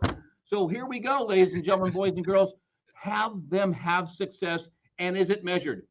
And we have seen great success. As all of us said on this panel, it's not a one and done. It's a commitment for a year, and that's what we signed up for with John, is a commitment for a year. Because by the class 2 and 3, everybody now is more comfortable. We all know everybody's names, right? They're not scared of John. They're not scared to be up at there interrupting him 4,000 times on his session, right? The goal is they're seeing results. Our same-day selling has increased by almost 10%, and that is a ginormous number. And those are recommendations that we'd sell our family members. So our goal is that the success of tech videos, the success of walkarounds, the success of selling maintenance items are huge. As we're going to do again this month, coming up in February, is that our goal is going to be is that we're going to have another selling of tires and maintenance and brakes. Why? Because those are defective rates. Those are the most important things that we need to talk about. And then we're going to measure them, and then what? We're going to give recognition and then the money. Yeah, right on. No, I appreciate your passion, and it really is so exciting to see you guys at record numbers on same day selling and discounts down. You know, we asked the question, what's the preferred, or what's the pinnacle of a percentage of discounts that you would ultimately want, and your people are like 0, you know, and but you got to think about this, is that we have the $0 club. And what does that mean? We all want to chase warranty rates, right? And what we do is that we do not want to discount what? Repair work. Yes. Again, I'm going to say it again. We don't want to repair. We don't want to discount what? Repair work. We don't want to discount repair work. Make it a contest. What? We have seen our warranty rates up. Here's the deal. Warranty, we don't need to discount repair. We need to be competitive with tires. Give them away. All I care. I just want to break even on tires, right? I just don't want them to go somewhere else. I want maintenance to be competitive, and repair, we are going to be at the market rate. We must make it there. Why? Because then we can get warranty rate increases, my good friends. We talk about the results, make it exciting. The service writer says, I got a $40 lift in my warranty rate. That's because of you. You have done it because you have done a great job and not discounted repair work. The goal is show them the money, show them the pathway. And guess what? Customers are happy. Yes. We have the highest CSI because we're doing things right. That's the best part. Yeah, Amen. You know, one of the things that's a phenomenon that everybody watching this could probably agree with is that the more people invest in their vehicle, the happier they are. Yes. That means the more they spend, the happier they are. Why? And if you look at the statistics of how long of vehicles on the road these days, it's staggering. And I bet, and I know in some cases, like in Shon's last group, that I could look at your customer pay average mileage and it's near 90,000 miles. So these people are out of warranty. And they want to drive their car, in some cases, till the wheels drop off. And if we're not advising properly, if we're not letting the customer take advantage of those values, we're really doing them a disservice. And so, yeah, as your same day selling has gone up, so has your CSI, right? So, hi, Ted. We've been having a really vigorous discussion here. And, you know, I've really got a buzz from these guys because they're so high on, you know, making things work in their group and getting to the next level. So thanks for having us on. I felt the earthquake just a few minutes ago when Tully was speaking. So that shook me, John, that shook me up. No, I came in because I want to just ask a lightning round question to everybody here on the group and just kind of go around the horn if you don't mind, John. We're hearing a lot here in 2023 that the focus is now going to be squarely on fixed operations. And, you know, as market conditions continue to change and evolve, interest rates and so on, why the importance now on training your service team, your service advisors to deal with a lot of the issues that John is talking about? If it's okay, I want to start with Tully and just go around the horn to Shon, to Ed, and then John, have you bring it home if that's okay.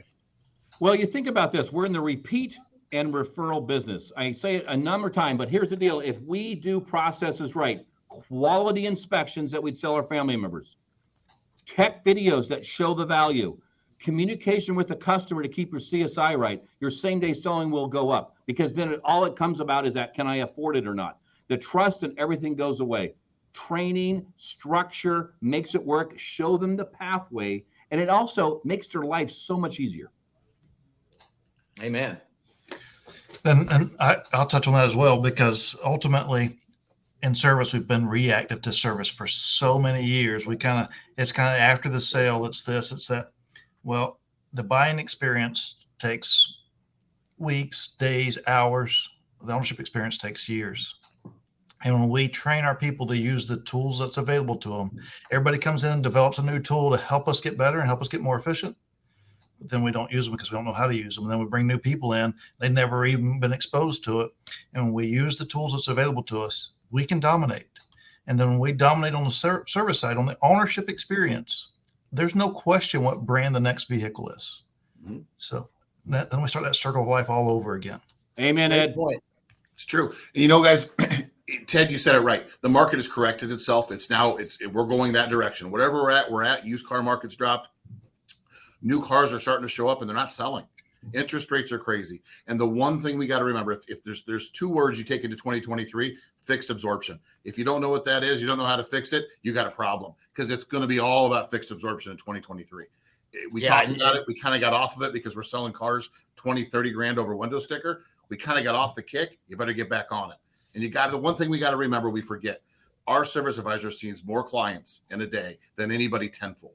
They're helping 16 to 19 people a day, 16 and 19 facing. And if you're in an Ed Roberts store that's a monster store, or a Tully who's got 57 advisors, guys, that's a lot of facing. That's a lot of face time. If that's not your priority, you're missing the boat. Period. You're just missing the boat. No, I appreciate it. And I knew you would, Shon, but you stole my thunder at verbatim. 2 words, fixed absorption. And, you know, what does that mean? It means that the front end doesn't even have to sell a car and we're not in the red. And that is going to be increasingly more important. And I'm telling you, I've been on my own in business for 14 years, obviously through a couple of tough spots that we've been through. And that's exactly when the service department gets busy and really can make the biggest difference. So, you know, guys, I appreciate having each and every one of you here, taking time out of your busy schedule to talk about this. I think it's valuable to the audience here. I think that everybody really should consider, in any format with me or anybody else, to do classroom training and to have a program as we discussed, and to kind of enter those elements. So if anybody needs help with that, or, even if it's not using me, you want to pick my brain, please hit me up, and I'm glad to help. And thank you, Ted, for the forum. John, we're starting a new thing here at the Fixed Ops Roundtable. It's going to be reviews on the previous speaker. So Tully and Shon and Ed, would you give us the review on Fairchild Automotive Solutions and their training? You got a thumbs up, or what do you guys say? All right, love it. So everybody, John, if we want to reach out to you and engage your services, what's the best way to do that? Look down. All right. Fairchild Automotive Solutions on the web, and that phone number, John, is that that goes to you? Oh yeah, that's been my phone number for 22 years. 770-561-4644. If I don't immediately respond, I will call you right back or text me, and when I can break free, because I'm always busy, I'll break free and give you a call back. John Fairchild is busy training advisors all over the country. Everybody, reach out to John. He trains the best and works with the best of the best. I want to thank Tully Williams, Shon Kingrey, and Ed Roberts, and John Fairchild from Fairchild Automotive Solutions here today at the Fixed Ops Roundtable. Thank you, Ted. With the current automotive sales and supply chains uncertain and unreliable, there is a more sustainable way to meet and exceed the goals and profitability your dealership is aiming for. The answer? Fixed Ops. A shift in dealership operations has occurred, giving the service and parts department enormous profit opportunities, eclipsing vehicle sales revenue. Introducing Update Promise. Our innovation, your solution.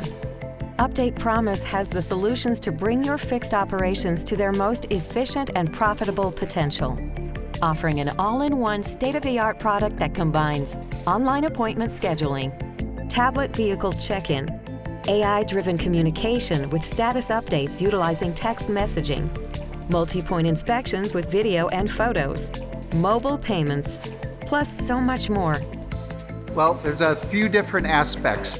One thing that's tough is finding a tool that could do all the customer experience things like, wow, I can schedule online, I could do a mobile check-in on the service drive, I have a digital multi-point inspection, I could actually do videos and pictures.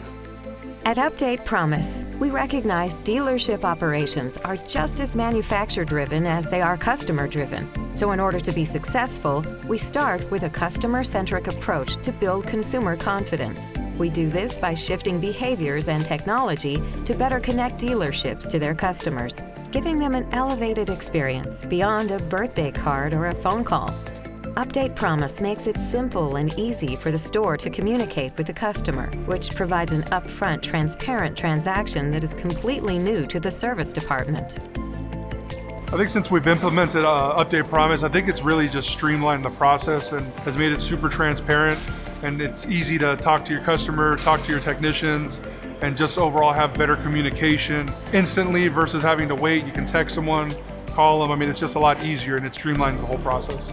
Would you like to worry less about customer-related and dealership issues and spend more time managing and improving your team instead? Is your department experiencing wasted time on admin work or technical issues rather than work you really need to get done? With the Update Promise solutions, we help make it happen. We all look at these projects together and we want to make sure that we are all on the same page, because if we don't believe in it, our employees won't believe in it. So we want to get everybody on the same platform so we can be the most efficient as possible. In an ideal world, this sounds perfect, but you probably want to know what results you can expect. With Update Promise, your goals can be attainable. Dealers who have implemented Update Promise have seen some tremendous early results, like in the first 5 months of the dealership adopting Update Promise, they saw appointment no-shows decrease from 21% to 9%, multi-point inspections sent to customers from about 2% to 100%. Total upsell dollars increased from 22% to 53%. Plus, in the first 5 months after initial training, the dealership employee utilization and adoption rates increased over 50%. It's affected it a great deal. It could be a hidden net profit to you, Because the way I look at it, you can never really measure employee satisfaction. And when I have happy employees, I'll always have happy customers. And that's a great benefit right there. Results like that, along with the time and cost savings, Update Promise can be that game changer you've been looking for in your fixed ops approach. We're able to actually track, hey, how many promises were actually served up to the technician? A promise is a multi-point inspection. And then we're able to track how many did they actually close?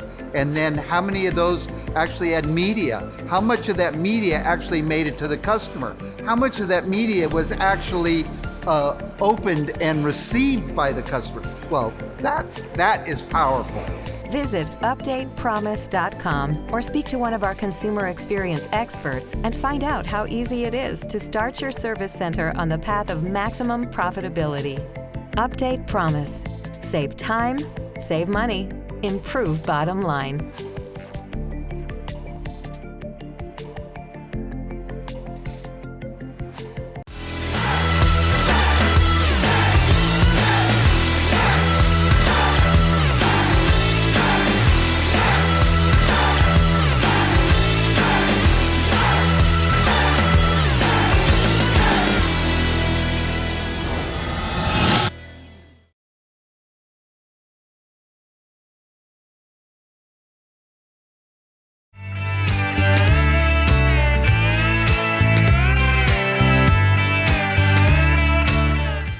Our next panel is bringing service to a new frontier. It's the myKaarma Mobile Service Panel.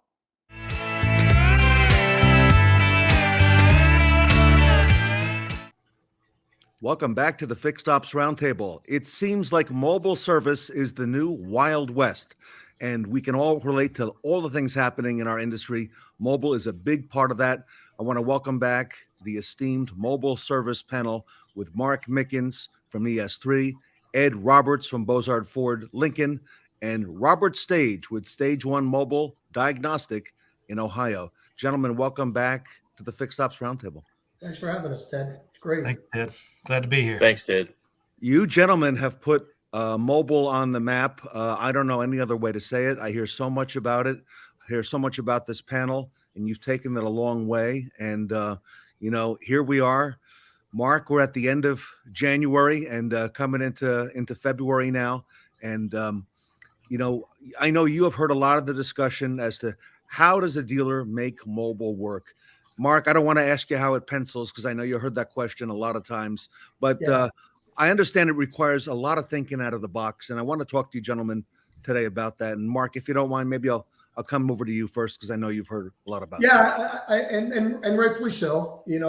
Any investment from a dealer standpoint, being a former dealer, I understand the question.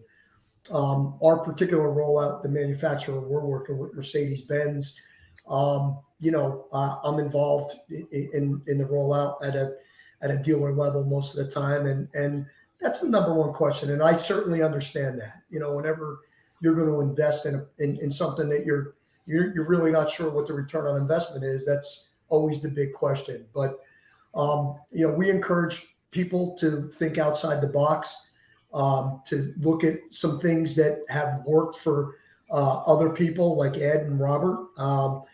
I use Ed and Robert as an example all the time in my travels because, Robert's doing it with just, not a manufacturer's customer. He's doing it with people. So the demand is there. I think that we've challenged the dealers and we've been able to help dealers with some really good foundational ways of going about it. It doesn't have to be, here's your very expensive truck and you're hiring a guy and let's go change some oil. It's really gone way beyond that.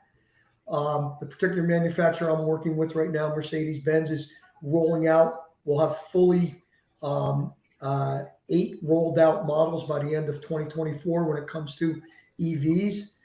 And, the EV customer simply is used to having mobile service done on their vehicles at their home or office or wherever it is. And it's a big concern for this particular manufacturer on how they're going to capture new clients and how they're going to service those new clients, because it's not particularly somebody that's been a Mercedes-Benz customer, 100% of the time. So it might have been a customer of another EV product or a brand new customer to that market. So there's more to it than just out of the box how it's going to pencil. There's a big customer experience part of it that we're dealing with right now too. And the satisfaction rate of customers that do receive mobile service, the scores are markedly higher than they are normally. And that's math now. That's history. So we can point to that as a way too. But there are several different pockets that you can go out and you can make this work from a return on investment standpoint. Ed, you're making it work now at Bozard Ford Lincoln. I know you get a lot of phone calls probably every single day. Talk to us about what you're seeing. Mobile service is something that we have to embrace. And like Mark said a minute ago, it is a commitment. But it's a commitment that it's done with what if and why not, where you put yourself into a different mindset of why can't we do this? Because everybody that I talk to is, how does it pencil? And when we look at it from a pencil standpoint, we end up saying, okay, let's wait and see what everybody else does. And wait and see doesn't create progress. You got to create your own roadmap. But let's talk about, Mark mentioned that EV customers are used to mobile service. They're used to it because it's the only thing that Tesla offered for years. And it's about 90% of what they offer today. Some things have to go in. And that's because mobile service is easier to bring up to speed than it is to build brick and mortar and find ways to drive people to you. We're here to fill a need. We're here to be the Amazon of vehicle service, and where we can show up at wherever you're at. If you want a package from Amazon delivered to work, you get it delivered to work. If you want it delivered to your house, you get it delivered to your house. Same with mobile service. If you want me to come to your place of business and take care of your vehicle so that you never have to lose time at work and reorganize something else to bring your vehicle in and hope that you get out in time and hope that you can get a loaner car and all those things, I can come to you and take care of it, and you never have any downtime. But it's shifting to a different mindset. And is it all changes? It's however you want to build it. For us, we do some oil changes with it, but it's not our primary business. And our primary business is to prevent customers from coming into the store, because then it doesn't pull down on my service store capacity. It allows the flexibility to be able to do other things. I can handle more recalls because my customer doesn't have to interrupt their day. They don't get recalls done because they don't know that there's an issue. They don't feel there's an issue. Yes, they got this letter, it says they need to come in, but their vehicle still operates and does what they need it to do. Well, sometimes when it's a safety concern, those things need to be handled before it's an issue, not wait until it's an issue. And I can go to those things and address those things on the front side rather than reactionary. And then just so many other elements that ties to that: retention, obsolescent parts. I can install SOP parts. I can go to them and take care of the defection items. For years, we talked about tires, batteries, and brakes were the defection items. When they need those items, the vehicle's out of warranty and they can go anywhere to get them done. That is correct. But the true number is 87% of the time when someone goes somewhere other than the dealer to get service, they never go back. Mm-hmm. Well, I can take care of those things from the beginning. They're never having to go anywhere. And if they don't have to go anywhere, then they don't have to worry about who's got the best deal on tires, who's got the best deal. It's about convenience, because their time is the most important element to them. And we can fit that in to where it doesn't take time from them. It just fits. Ed, bring us up to speed. Late January, how many mobile units do you have now? And how many folks do you have assigned, to delivering mobile service? I have 10 vans. I have 8 of them rolling. And with them, I have 2 people in each van. So that's 16 technicians. And I have 3 people behind the scenes putting it all together. This was the day after one of the storms we had late 2022. They was all rolling back in about the same time on a Friday. And I said, hey, this is a perfect opportunity. But take a look at this picture. This is more than just vans that I'm showing you. I'm showing you these guys after they've been a full day out in the field, and they still look very presentable, because they're not out tearing an engine apart. They're not out tearing a transmission apart. Those are not things. That's what we visualize when we talk about mobile service, but those are not things that we do in field. These are like the AC repairman that shows up to your house to service your AC. And with EVs, that's kind of what these guys do. They're coming in to service a piece of appliance. And yes, a car may not be ever been called an appliance before, but essentially everything that needs to be done to an EV can be done outside of the store. And these guys can go out and do it. And these things are equipped to do all kinds of stuff. You see some oil equipment there, but they can do absolutely anything within reason. And when I say within reason, I don't want to open up a transmission. I don't want to open up an engine in field. And that's why these guys still look very presentable at the end of their workday. So it's about how can I make this work rather than let me see how somebody else does this. Go make it happen. And there's the tire van that I talked about. I want to take care of those defection items before they have an opportunity to go somewhere else. I don't want them to find cords hanging out of them before we replace them. Beautiful. Ed, you're doing so much in that mobile arena, and a lot of people look up to you. Robert, you have a different story. You had a very successful one with your stage 1 mobile diagnostic operation. Tell us what's happening. Talk to us about it. Sure. It's still growing. I was talking to you on one of the other panels. At this year, I'd like to add another truck and another technician. It just continues to, keep going up. But I do want to say something to what Mark and Ed had just spoke about. The great economist, Dr. Thomas Sowell, when he talks about economics, he always says that you can think of economics strictly as a trade-off. It's all trade-offs. Everything's trade-offs. And even if you had your store was a loss leader, that portion of it was a loss leader, and your service gross and also your CSI went up, and everyone found out that you were performing this great service, it's still a win. I mean, it's not, you could say, even if it broke even at the end of the year, but your service gross was another $1 million, or if your CSI was, into the 960s, into the 970s, all of a sudden, it's like everyone found out about a great party that was going on, and everyone was invited, and then they all showed up. And that's really what the mobile service thing really does for a dealership or for myself. When I go out into the field, customers are excited to find out that they didn't have to go anywhere to have anything done to their vehicle. You can do it right there at their home, right in the garage even, or right there on their driveway. So, performing those services is just something that everyone really loves when you go out there. So it's kind of a no-brainer, really. And I'd like to hear what the other guys have to say about that. Just that one point, even if you run mobile, if it's a loss leader, what's the downturn? There is no downside. It's all upside.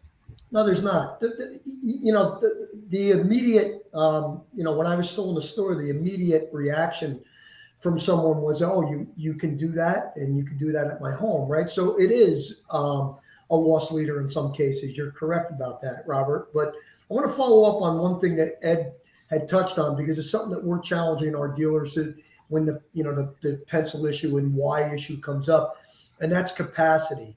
And we have challenged our dealers when we have these conversations to let's look at your capacity. Let's look at some of those repairs that aren't necessary to fill up your service drive, right? I mean, everybody's having issues with hiring technicians and hiring service advisors, and at that standpoint, but yet we have to keep bringing more and more in, and we're 3 weeks out on the simplest service. That's not servicing your customers, right? So if we can take some of those simple services out of your capacity each day, right, it actually increases, your efficiency in the shop on things that you have to do in the shop, as opposed to keep putting those things off because you're doing those small repairs that can be done on a mobile basis. Ed mentioned special order parts, recalls. All those things aren't necessary to come in and have a service advisor write them up, have them in your drive, have them in your parking lot, having to process them through the shop, and then the pickup and delivery process that goes along with it. It can be done in the driveway or at your business place, where you work. And so we challenge right at it, what's your capacity? What are your issues inside the shop? And how can mobile service alleviate those things? And guess what? It's going to increase your efficiency, it's going to increase your productivity, and that always falls to the bottom line. So that's how it would pencil. I mean, if we want to get back into that conversation. So the capacity issue and someone actually going in and doing calculations on how many bays, how many things, what your efficiency are in your brick and mortar shop will lead you to say, that's a pretty good idea. And it's not as big of an investment as if you had to go out and build more brick and mortar. So let's talk about it from a different angle, but it all ties together with what both Mark and Robert are saying. In service, we've always kind of treated service as a reactionary tool. And really, that's us, because we can flip that around and make it a proactive tool. But we look at our VIN share and we say, okay, well, I run 30% of VIN share, and we run near 80%. But let's talk about what VIN share is for the audience that may not know. VIN share is the number of vehicles that are in your primary market area of your brand within 10 years old. How many of those vehicles do you service? And typically the national average is about 30%. That means that 70% of your customers are going elsewhere. And going back to that first thing that I talked about with once they go somewhere else the first time, 87% of the time, they never come back to the dealer. So that drives customer acquisition cost. And what I want to challenge you, because mobile service has been out for a bit now, Robert's been doing it for a couple of years. I've been doing it now. We're in our 8th year of doing mobile service. Mark's been involved with it for several years. But I challenge you, if you're questioning mobile service, ask your manufacturer for a dealer that's doing it well, or call Ted or call myself or call any of us on this call and ask who's doing it well, and then ask what their VIN share is. Because if we're retaining it, then I'm going to spend a lot less money for the acquisition of a new customer. And when I can retain them in service, I'm going to spend a lot less money in dollars of advertisement spent per new vehicle sold. So yes, like Robert said, there's the unmeasurables that you can't tie specifically to it, but there's things that you can tie specifically to it that does turn into dollars. And it's from the other side of it. It's being proactive rather than lose those customers and drop down to 30%, because we should all look at that as a failure. If we made 30% on a final exam in college or in high school or whatever else, we failed. But we don't look at it as a failure in our business today. And it is 70% of our customers are going elsewhere. And this is a true way to present it. Is it the reason why we're at almost 80%? No, it is an element of. But what if it's an element that picks up 5% for you? Well, if you pick up 5% of VIN share, that's almost 20% more. If you're running 30 and you pick up 5, that's almost a 20% gain in the traffic coming through your service department. And think about that from this standpoint too. So we lost all that market share over the years because of the way we didn't react or be proactive in the market. You know, if you want to know from a manufacturer standpoint, what most of the manufacturers are looking at is, instead of a service department thinking that, oh, the EVs are coming, so it's going to shrink my service department, the manufacturers are not looking at it that way. They're looking at it that it's a recapture, actually, because of the technology, that the car should come back to your store. And part of that is going to have to be that you're going to have to go out to the customer if you want to capture that VIN share, right? Absolutely. So it's a different, it's a different approach, because what you would actually think would be, the shrinking of the service department at the dealership, it doesn't have to be that way. It should grow. Right? So we have to do things to grow our VIN share, because what's going to happen, like Mark is saying there with EVs, is the frequency is going to drop. We're not going to see those EVs twice a year. We're going to see them once a year. Well, if it drops to once a year on those, and that's the only thing we work on, all we have to do is double our VIN share, go from 30% to 60%, and our traffic never changes. So the opportunity is there. Don't be afraid of what could happen. Go make something happen to where you could drive it into your service department and try to figure out how you can balance bringing more in. Mark, Ed has just given us the new calculator on the math. All right. And it is math. And it is. When you start making investments, it does get emotional, but I don't think anybody takes a look at the key part there that Ed Roberts is talking about, and that's VIN share. You have to know your area of responsibility and how you're penetrating it. And I think that's probably one of the least looked at math equations in our business, to show you what your capacity is. And and how you can grow that. It's yours. You had it at one time. Somehow you gave it away. And all due respect to Robert, I mean, Robert's in business because of that, right, Robert? I mean, you're not going to argue with that standpoint. Somebody bought a car somewhere that you're servicing now, right? So exactly right. And that's not going to change when EVs come out, because innovative guys like Robert are going to find a way to work on those cars, right? So there's a lot of opportunity for everybody. And Robert needs those defections, and Robert can latch onto that a little bit because he knows the ones that he goes out and services, they're not going back to the dealer. No, he falls right into that 87%. They are married to him forever. Yeah. That's exactly correct. I'll spin off of that, and I'll just say that going over the year-end stuff that, in my own business, a couple numbers stood out to me. 3.2 average visits by the same customer. So that was pretty big. That's not typical in the industry. And another one was like $817.56 per RO. So my numbers were way off the last time that I'd shared those. I think I was around 350 to 400. It's about it's like 815. So those things really translate well. And my market share is 0.001%. I guarantee it. It's not very much. But like you said, those customers are loyal. They're not going anywhere else. They call me. I'm their guy. They don't want to talk to anybody else. It's me. And then the other thing that, come to mind while you guys were talking was sales. The other silo that no one ever talks about. Could you imagine if someone ran an actual survey of everyone and did a focus group, and how many people would say that they would rather come back to a dealership and buy a vehicle that offered mobile service, that offered the convenience factor, that they don't have to leave and do anything. Like you said, like Mark said, you can have it done at your business. It could be repaired at your business. You don't ever have to do anything. It could be done in a parking lot. Could you imagine what the numbers would be on that? They would be, it'd be astronomical, because no one wants to have to go. The sales process has been streamlined a whole bunch. So is F&I, but no one still they don't want to have to go do that. Like you said, we're in an Amazon economy now. I bought a book the other day, and it took literally about 10 seconds to buy a book, and it's going to be shipped at my door in like 2 more days. So if you're not doing mobile, you're way behind the 8 ball. Ed's been doing it 8 years, and you have to ask yourself, why am I not doing it? If you're in the industry, and why are you not doing it? It's definitely the future. It has to, it's here, it's now. So I want to break that down a little bit, and because I kind of like to analyze things a bit.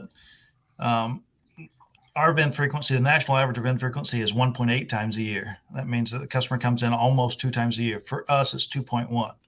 But what I just heard Robert say is 3.2 times a year. Mm-hmm. Let's break that down a little bit.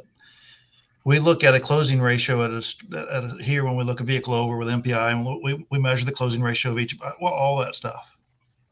But of all the ones that we don't close or whatever, we didn't overcome the obstacle, they didn't say no, they just said not with you. And what we've done is gave them a shopping ticket to go somewhere else. We said, okay, we got your car fixed. Here's some other things you need to do. They said no. They go down where it's convenient and get it done. Then they came to me. Exactly. What I hear Robert saying is he fixed their vehicle, showed them what they needed to have done. They worked their budget out. They called him back and done those things with him. That's why his VIN frequency is up so high at 3.2. We would love to have everything that we recommend come back to us. And this is an opportunity to capture some of that. Circling back to sales just a little bit from a dealer perspective, that, some of the new EV customers that are coming into your showroom, you're probably going to be peeling off the original manufacturer at first. Let's face it, maybe a fresher product, Ford Lightning might be a Tesla customer, or Mercedes-Benz EQS might be a Tesla customer. So I think you have to have the availability to say to that customer that they shouldn't ask if you have mobile service. They should expect the fact that they're going to receive the same level or better level of service when they purchase an EV from you, right? Because they've already had that experience. And one thing Ed said in the beginning too, I was a service advisor back in the late 80s, early 90s. And we used to send our tire work to a tire store up the street because we were too busy to be tired. Yes. So, the business and kind of what's the number one, business of all dealerships right now, right? Is to try to capture the tire business for good reason. So things change, I guess is my point, where, why mobile service? Well, because you're going to be behind the eight ball pretty quick if you don't. Absolutely. Robert, your thoughts? I love this conversation. Yeah, I mean, and honestly, you can beat the hair off of a dead horse. I mean, but that is the case. I don't know exactly what the number of dealerships that are doing service, mobilely right now is, but from everything Ed said and everything Mark said, it's like, how do you not do it? I mean, it's kind of dumbfounding that people don't do it. And my business came about during COVID, and I started seeing where all the dealerships started doing. We're going to do pickup, drop off concierge. We're going to clean your vehicle. We're going to do all these things. And I told myself, I was doing consulting at the time, and the place I was consulting at literally shut down. I mean, it was in April. It was 2020. They shut completely down. I think I was there 4 hours that month.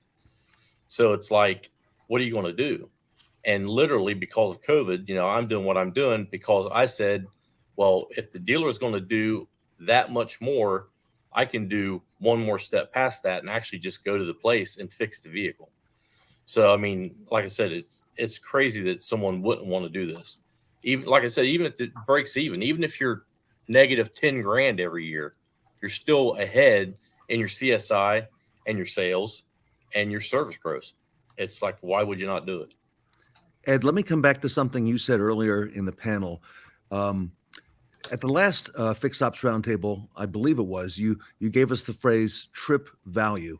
And you mentioned today that you've got a couple people coordinating this. In addition to your team that's out or your teams that are out in the field, you've got some coordination and preparation going on.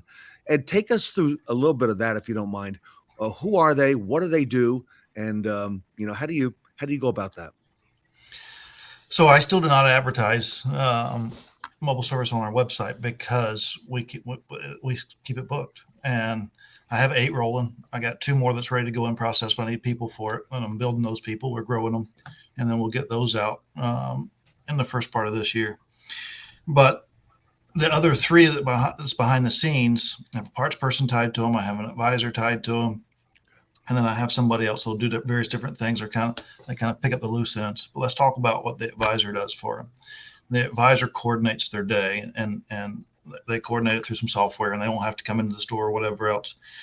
But if I'm going to see Ted to take care of something that we've talked about or whatever else, something that's come up or it's time for service, I know where he's going to be. I know when I'm going to be there. And now I can look at that and I know the miles that's on his vehicle, and I can take things with me that I may find on an inspection on his vehicle. So I'm not only just going to him for that concern, I'm also prepared to take care of things that he may need. But also, he's 18 miles from me. And in that 18 miles, I'm going to pass by, let's call it 12 dealerships. I can pull up that dealership, and we're working with some software. We're getting close on that to where I can pull them up and do it with automation. But as it is now, I pull up their website, look at their used inventory, sort it by brand, pull up the brands that I have, see if they have any recalls on. And as I'm driving past them, I can stop at those stores and take care of things, keep them more compliant. I'm building value. Our warranty rate's the highest rate that we have. And I'm building value on the way to our customer.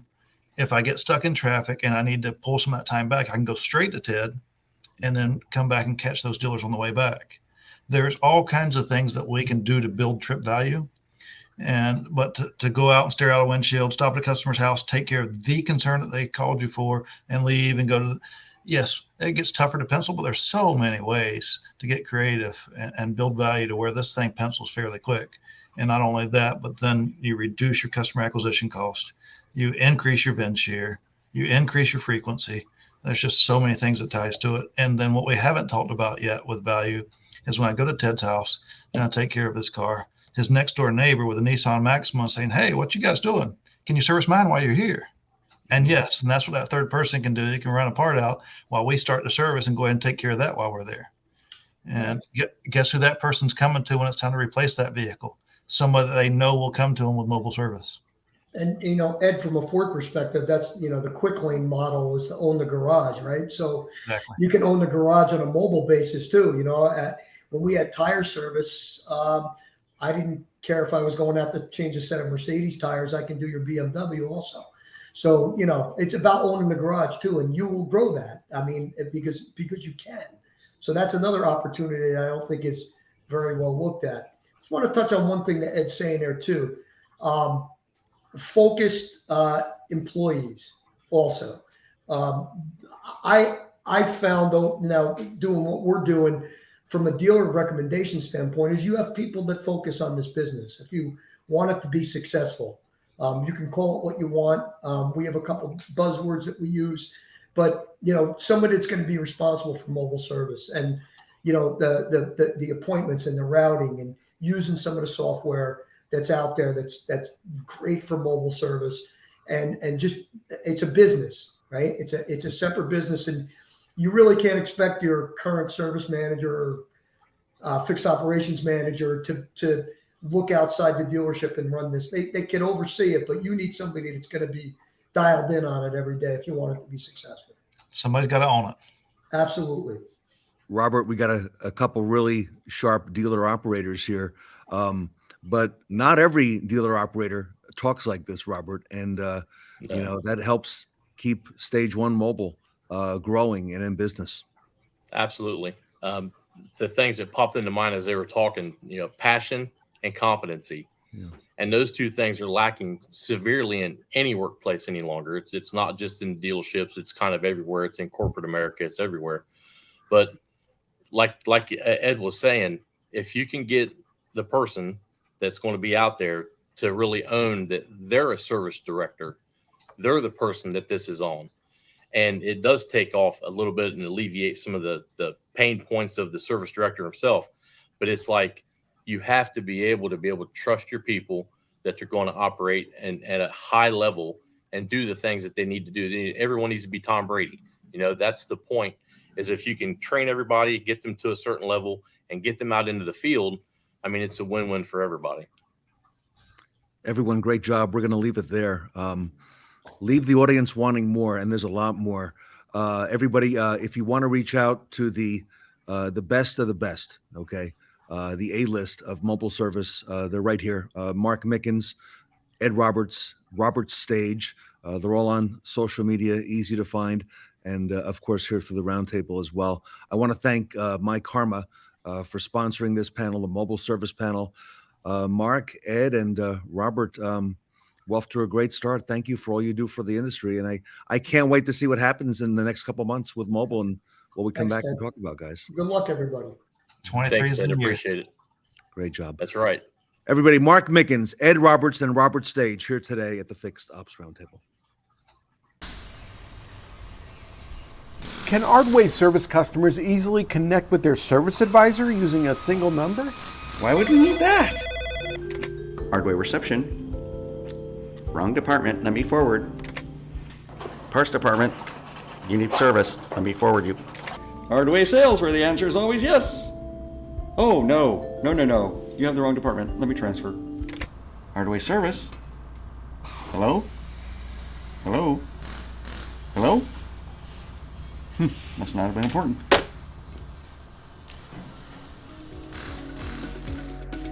With communications, scheduling, video MPI, payments, and more, myKaarma delivers everything fixed ops in one place. Do you use video walkarounds to protect your dealership from fraudulent damage claims? At Ardway, we have a very refined process for handling walkarounds. This one's checked in.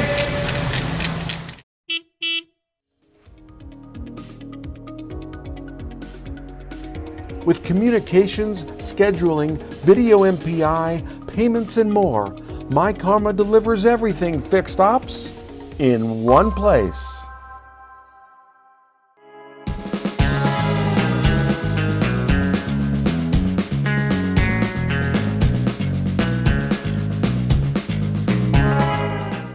Ready ready to unveil the Brooke.ai research report is Brian Pasch with Tiffany Peeler and Ted Ings.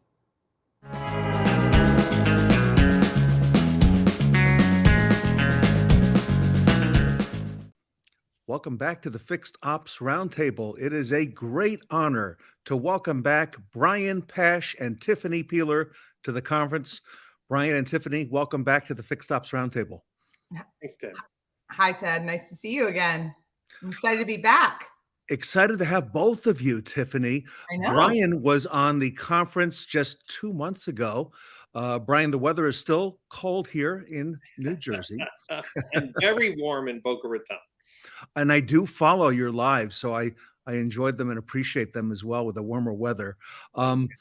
Today, I want to talk a little bit about Brian's research report that is out and is available now. And part of that, Tiffany, give us some of the backstory. Why did Brooke.ai commission Brian Pasch to do this report? Tell us a little bit about that.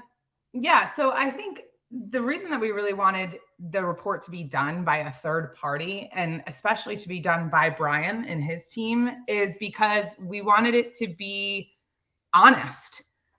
We wanted a team that we could depend on that would go out there and learn as much as possible about all digital voice providers and help to put into words what our application has done, how it's impacted our dealers, and kind of help point out some of the differences behind, what our technology is able to do versus maybe some of the other, up and comers that are coming up with new digital voice assistants and how they differ and maybe how we stand out a little bit. And we, trust Brian. He's nothing if he's not honest, and transparent. And he kind of tells people what he thinks about different vendors, what he thinks about different solutions, how they work.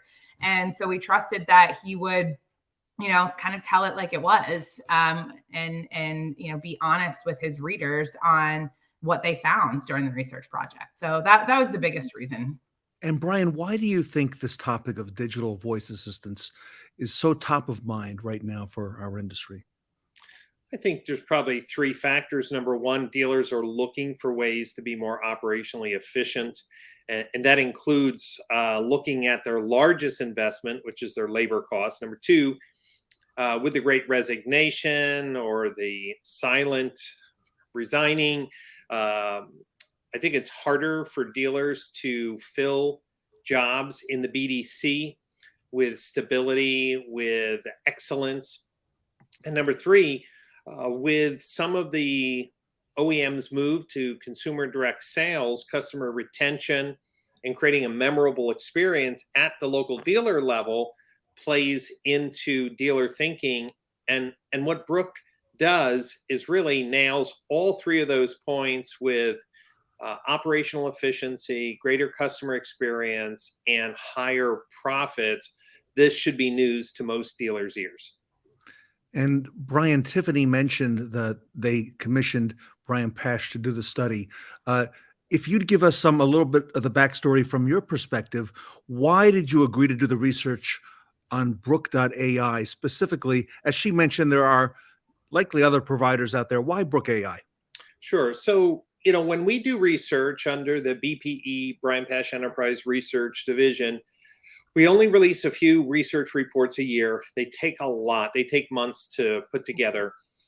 We won't do research on a product we don't believe in, even if someone's commissioning or paying for the study, number one. Number two, we do a balance of non-commissioned research and commissioned research based on the needs in the market.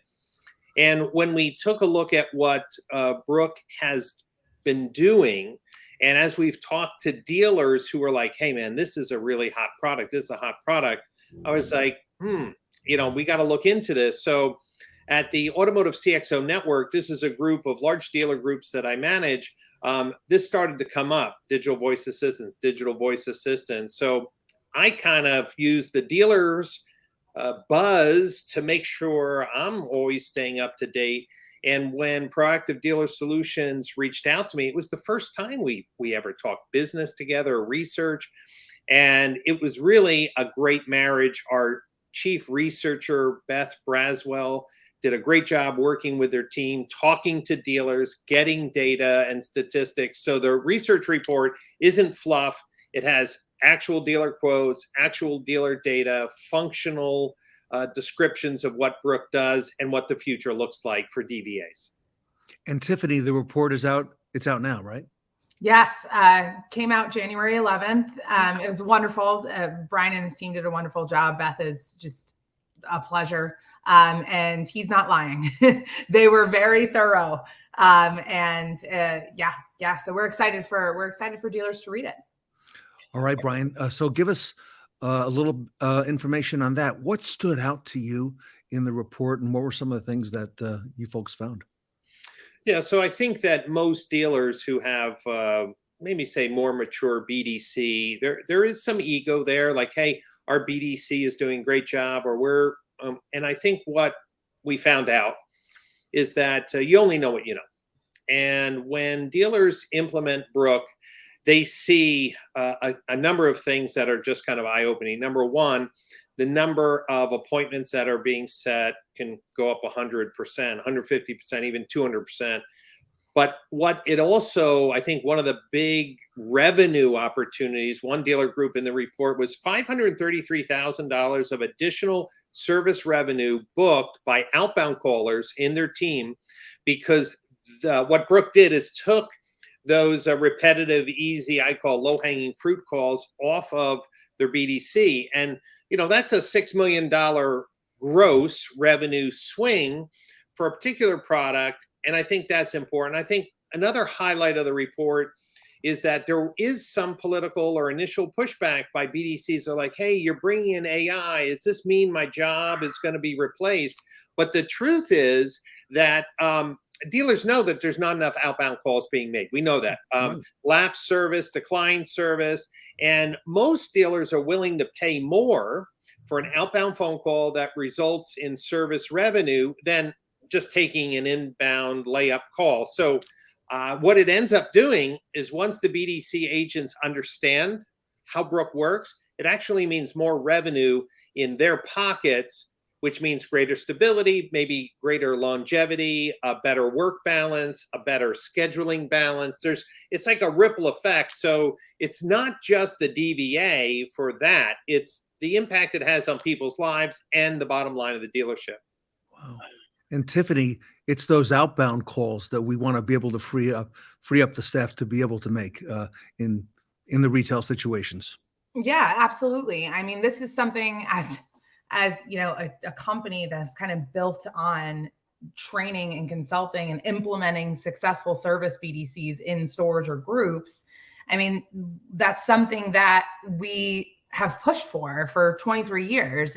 You've got to do these outbound calls, and the outbound calls, maintenance, retention, missed appointment, start the easy stuff. To Brian's point, the low hanging fruit outbound calls, campaigns, your missed appointments, your, 7 to 12 month customer retention customers, your 13 to 72s, get into decline services once your team is staffed up and has the skills to do that level of a difficult type of call.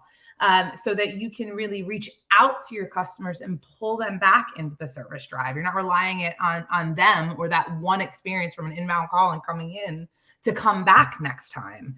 And so we want more of our dealer partners to focus on those outbound call campaigns, because we know how that's how they achieve the growth that they're looking for, the retention that they're looking for, and that their OEMs are looking for as well. I mean, so many OEMs have programs that can reward the dealer in certain ways if they hit certain retention metrics. And why not take advantage of those rewards? You can't take advantage of them unless you work those campaigns. And with Brooke, our intention was always not to replace people, but to use them in a smarter way. And that's what, our application has helped us to do and helped them to do.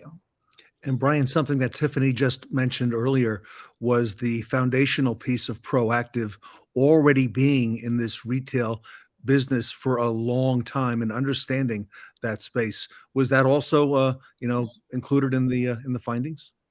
Well, what I was, kind of a little bit interested in, they're process consultant, BDC, sales process coach. Their clients asked for help with BDC, became an outsourced inbound and outbound call center. And you would think building Brooke would cannibalize their own business. It's kind of like what Apple did with the iPhone, right? You had, the music player as a standalone device and just literally blowing it up, putting it in the phone. I think what is beautiful about this story is that Proactive Dealer Solutions wasn't afraid of blowing a piece of the revenue up if they were able to create a sustainable growth pattern for their business and for the dealer. I think that's a win-win. I was very interested in that story. I was also, interested in the technology itself, how natural it was. And when we start to see 70, 80% appointment booking rates on calls handled, you're like, man, this stuff has to be really slick. And you know what? It is. And I think each year we're going to see improvements in this DVA area to also work on outbound calls and more difficult tasks. But, Tiffany didn't mention, and maybe she should, not only is Brooke taking care of basic, service booking, but when a customer is dialing in, that they do a database dip into the DMS, they can check if the vehicle has any open recalls, and they can also offer the consumer help with scheduling either a shuttle or a loaner. And these are, again, timely tasks that take someone time. Well, let me have your VIN and let me look up the recall database. So really what Brooke's doing is increasing revenue opportunities. So it's not just the low-hanging fruit. I think it's increasing the net revenue opportunity per customer. And Brian, I would think in terms of the customer experience, that also is very uplifting. The fact that I can call in and you can tell me if my vehicle has an open recall campaign just by making that call in. The dealership looks prepared and they're ready to do business. Yeah, in the research report, there's a lot of data and quotes from dealers. One is the fixed ops director from the Niello Corporation, and he made an amazing point, which again, sometimes you get in the weeds of life and you forget the obvious. But he was saying, hey, we realized we had to market this service to our customers. It's like, duh, I'm in the marketing business. But the more I thought about it is, look, what if you had fixed ops directors turning over?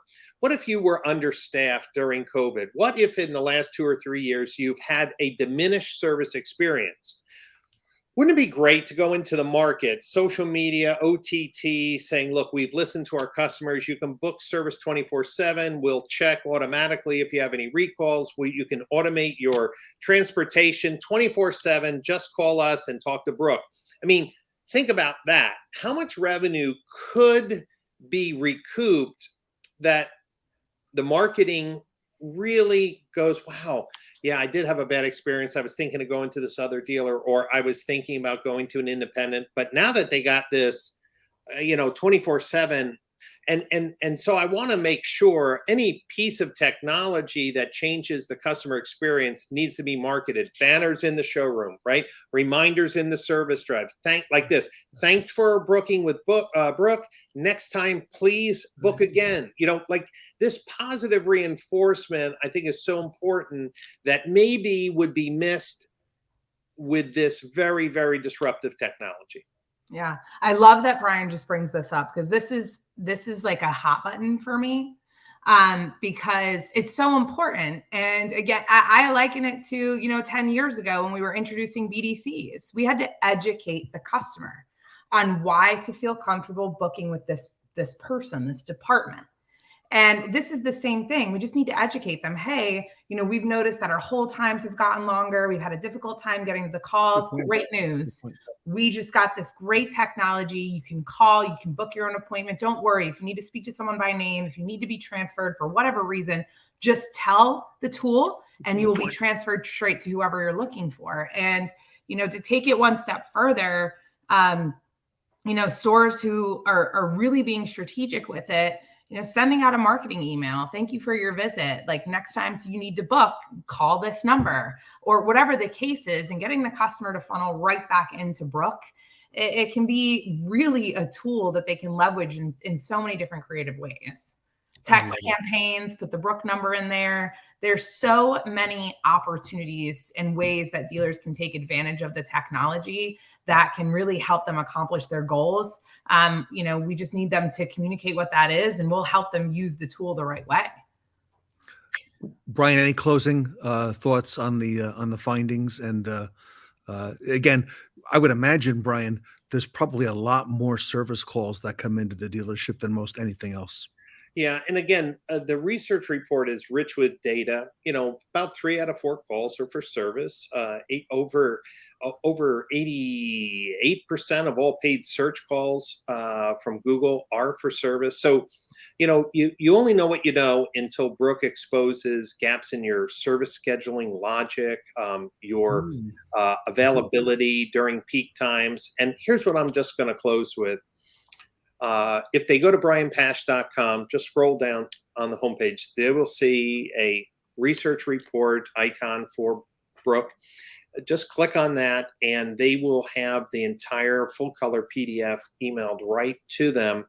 I would encourage them to download it, share it with their fixed ops team, with the executive team of the dealership. And then after reading the report, get some questions together and then book a call with Proactive. The research report is so complete. I don't think there'll be lots of questions other than, the normal things is, how fast can you do it? How much does it cost? And, how long is my contract? These are the things that dealers want to know after they love a product. Yeah. So, Brian, our audience can get that report right now on your website at brianpasch.com. And Brian, it's the full report, not just a little piece, the whole thing. No, the whole thing. They get the whole enchilada, and they can, share it with their 20 groups. They can contact any of the dealers that are quoted. When we do research, we ask for dealers who are willing to talk to us, and we call them. We just don't take quotes from the company we're researching. We have to do that due diligence. So I think the dealers will find the report balanced, informative, fact-based, and helpful to making a decision. I love it. Fantastic. Tiffany, I'll give you the last word. Yeah, I just want to say thank you to Brian and to the whole BPE team. It's been a great experience. I hope that everyone watching will go and download the research report. Something in that report towards the end, page 19, has a list of questions that dealers should consider if they're shopping for a digital voice assistant. And I think regardless if it's our technology or something different, just go through that list, go through a couple of demos, understand how this tool, whichever tool it is, can really kind of positively impact your business. And use these questions as a baseline for you to understand, what do I need to make sure the tool I'm choosing can do? And listen to some calls, because it can truly, change the game for the service department. I think so. We'll leave it there. Brian Pasch and Tiffany Peeler, thank you so much for your time today. And I'm going to go check out the report right now. I love it. Everybody, Brian Pasch and Tiffany Peeler here today at the Fixed Ops Roundtable.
Everybody wants to be part of a bigger story. And to see something like this in such a big industry is a big accomplishment. When I heard about Rapid Recon, I was like, man, that's ahead of its time. Rapid Recon is the one software that unifies all the departments. You're going to go from chaos to organization. The whole idea is to take 15 days average to get these cars ready to sell and take it down to 3 to 5. It's live. You can log into Rapid Recon and see exactly where you are. We're processing 2,500 cars a month. You need technology to make it more profitable. And we know the pains that dealers are going through because we've lived it. We get so much praise for our customer service, and it's because we genuinely care. If you want to be as efficient as you possibly can, you absolutely should have Rapid Recon as your system. We're changing this industry in a way that it's needed to change for a long time.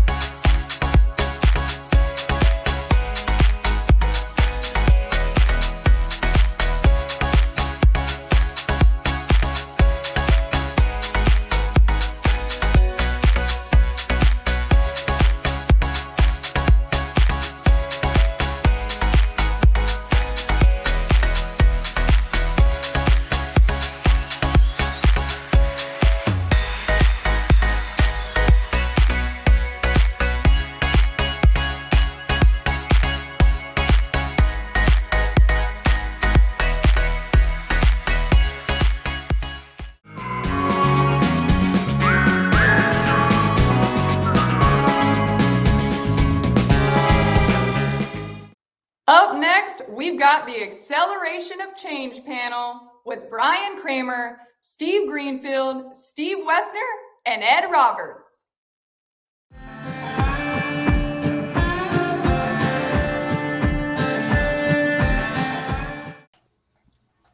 Welcome back to the Fixed Ops Roundtable. The acceleration of change in the auto industry is happening, and it's difficult to predict exactly what changes will occur in 2023. However, it is clear that the pace of change is accelerating.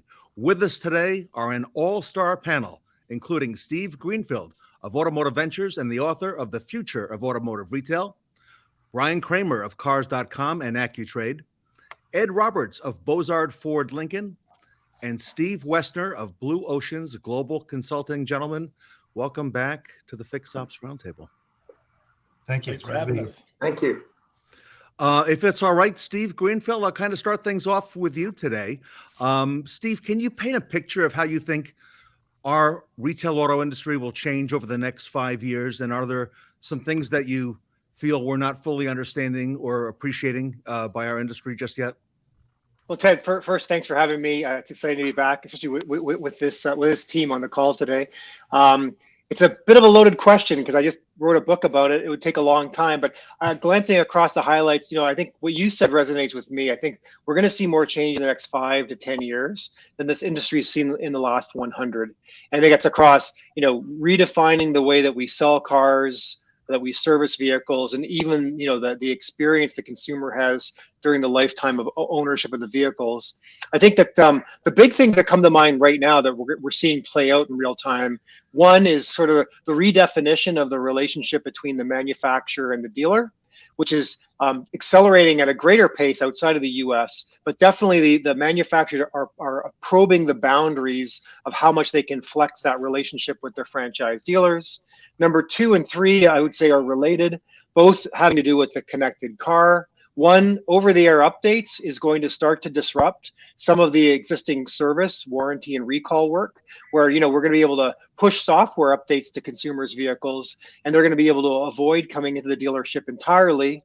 And then related to that, via the connected car, we're starting to see in the news OEMs attempting to unbundle vehicle features and turn them into monthly subscription products. And there's been a lot of pushback so far, but I think you've only seen the edge of the iceberg, so to speak. And more OEMs are envisioning a future where they're going to generate billions and billions of dollars of high margin software subscription revenue by taking features that are already built into the car and allowing the consumer to either pay up front or pay by the month. Steve Greenfield, I know you are talking about this as our everybody on the panel. Do you think that the retail dealership side is aware of all that's happening in terms of the what you just said, the over-the-air update subscription potential and the revenue model that is coming, if not here already? Well, it's a good question. I think there are a number of dealers out there that are aware of this and are staying abreast of it. I'm encouraged. Cycle, specifically the negotiations that are going on right now between dealer councils and their OEMs around how these new revenues will be shared back to the dealer. Because you can envision a future, Ted, you buy a vehicle, 6 months later, you elect to unlock a feature on that vehicle and start paying, say, $100 a month for that feature. The selling dealer may not even be aware that Ted unlocked that feature, never mind how much revenue you're paying. So the dealers could be stranded and left in the dark and not participate in these revenue streams unless these revenue shares are pre-negotiated now. And I know behind the scenes, a lot of these conversations are taking place. Brian Kramer, your thoughts on the same question, change over the next 5 or so years?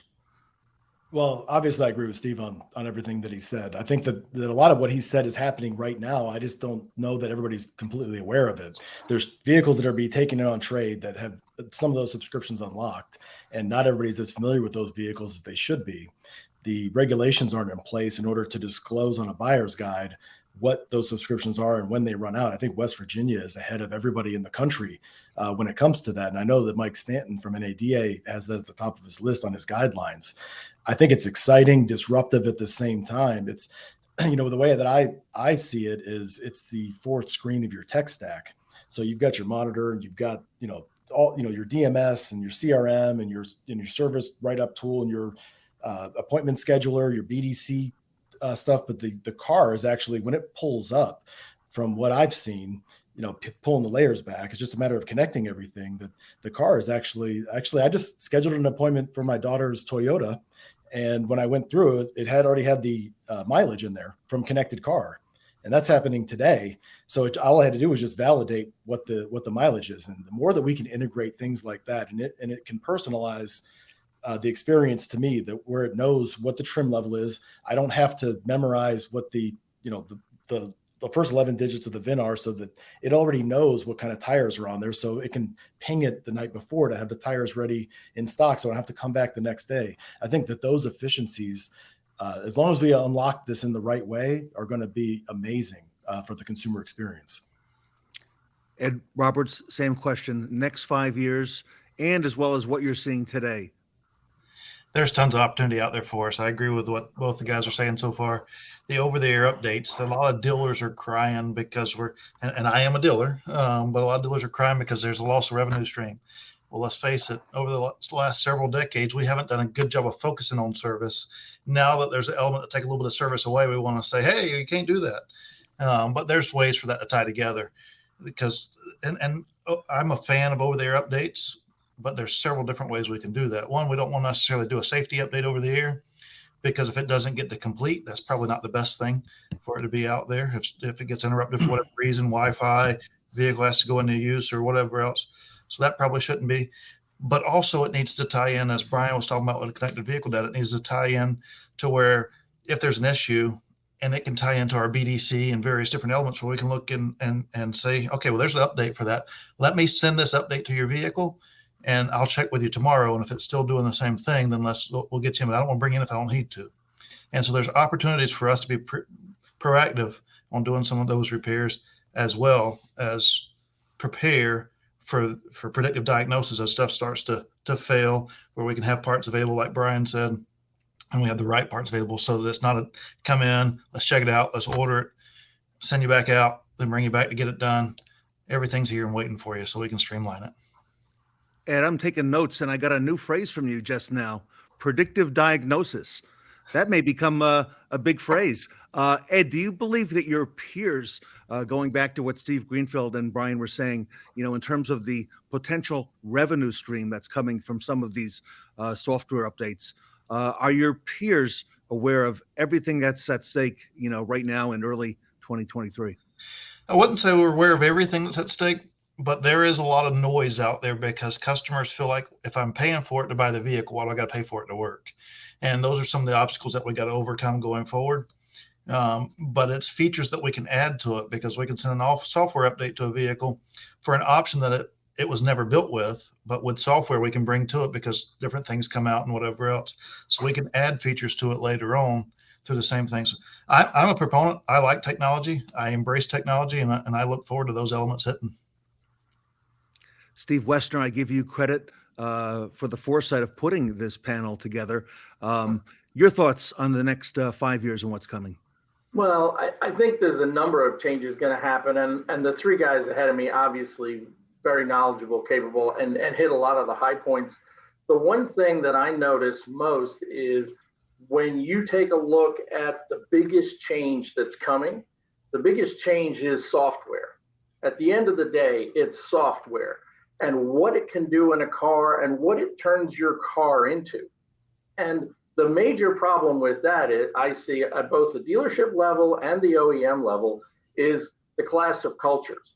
Because if you look at an automotive culture and then you look at a tech software culture, those two things, at least in the past, have been almost incompatible. And you're now going to have to find a way not only to blend them, but to make them work really, really well. Because with software, like everything else, you have an advantage when you start. Very quickly it gets copied, and you have to continue to build that momentum. And to do that smoothly and to handle it across your distribution chain and to handle it across your dealer organization, I think that's probably going to be the biggest challenge. I know it will be inside the OEMs. So that's what I would say would be the biggest challenge. But at the same time, the excitement and opportunity of it is really cool, because you're going to turn your car into something that people today have no idea about. And it's not going to be just a glorified cell phone. It's going to be far more than that. And I think that's where the excitement comes in. I like that excitement and opportunity. Steve Woessner, while I have you, we haven't mentioned EVs yet. What bottlenecks, if any, do you see hampering EV adoption over the next 5 to 10 years? Well, I think first and foremost, the obvious one is infrastructure. If you look across a country the size of the United States, getting that infrastructure in place to allow long distance trips to happen, I think, is going to be key. When you take a look at Europe, for example, they have much smaller countries, much smaller geography, and far more charging stations. And I was over there just recently, and you see people pull up with their EVs, plug them in just like nothing. It's not a big deal. I think once we get past that initial piece, the next bottleneck, and I think a big bottleneck, is going to be sort of this vertical integration that the OEMs have to go through to get control of the chemicals and the elements that go into making these batteries. And I think the guys, the OEMs that tie those things up early and get out in front of that will be the ones that'll be in a stronger position in the future. But I would say those would be the two bottlenecks that I would see off the top. I'm sure there are others. Steve Greenfield, what are you aware of in terms of EVs and bottlenecks? Again, that has not until now been part of the discussion we're having.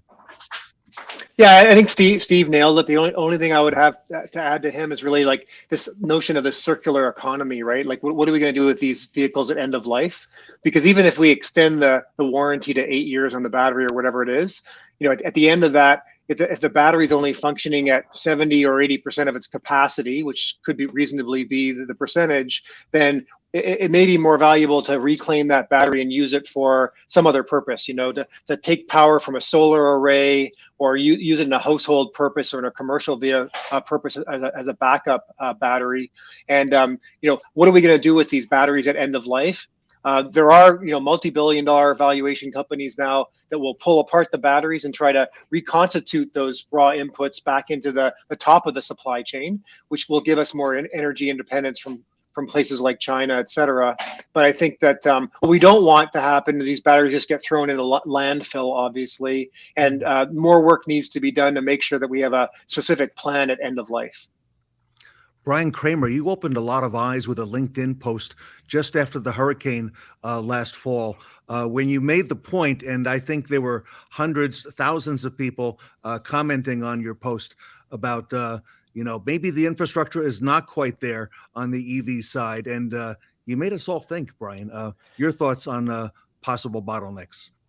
Well, I know, I researched obviously when that happened, and I found out that some number of years ago, I think it was prior to Irma, that Florida had a regulation that you have to have a backup generator at a gas station in order to keep all the emergency vehicles running. And that contingency isn't in place for other things. I guess you could plug a car into that theoretically, but there was, it's a lot of questions that I don't think a lot of people have thought about. Like I was using my Ford Bronco Wi-Fi, and that was the only Wi-Fi that was working in Southwest Florida. I remember I was in the parking lot of my hotel, and that was the only reason I was able to post those things, because the infrastructure was completely shut down for emergency purposes. The interesting thing is, some people I know that had EVs had an extended range downloaded to them where it was able to use a higher percentage for them to evacuate, which is so who knows how many unsaid things there are like that. But I'll add this final piece. So I'm in the process of buying just a fun vehicle, an EV, Vanderhall Brawley. And as it's getting nearer to the delivery date, I'm now having to come to the realization of the learning curve that goes into, okay, how am I going to operate this every single day? And the education, I don't think exists out there in the industry right now. What do you do if my local dealer, I said, well, can you guys install a charging station in my house? Well, no, but we can find an electrician. So that whole part is very disjointed.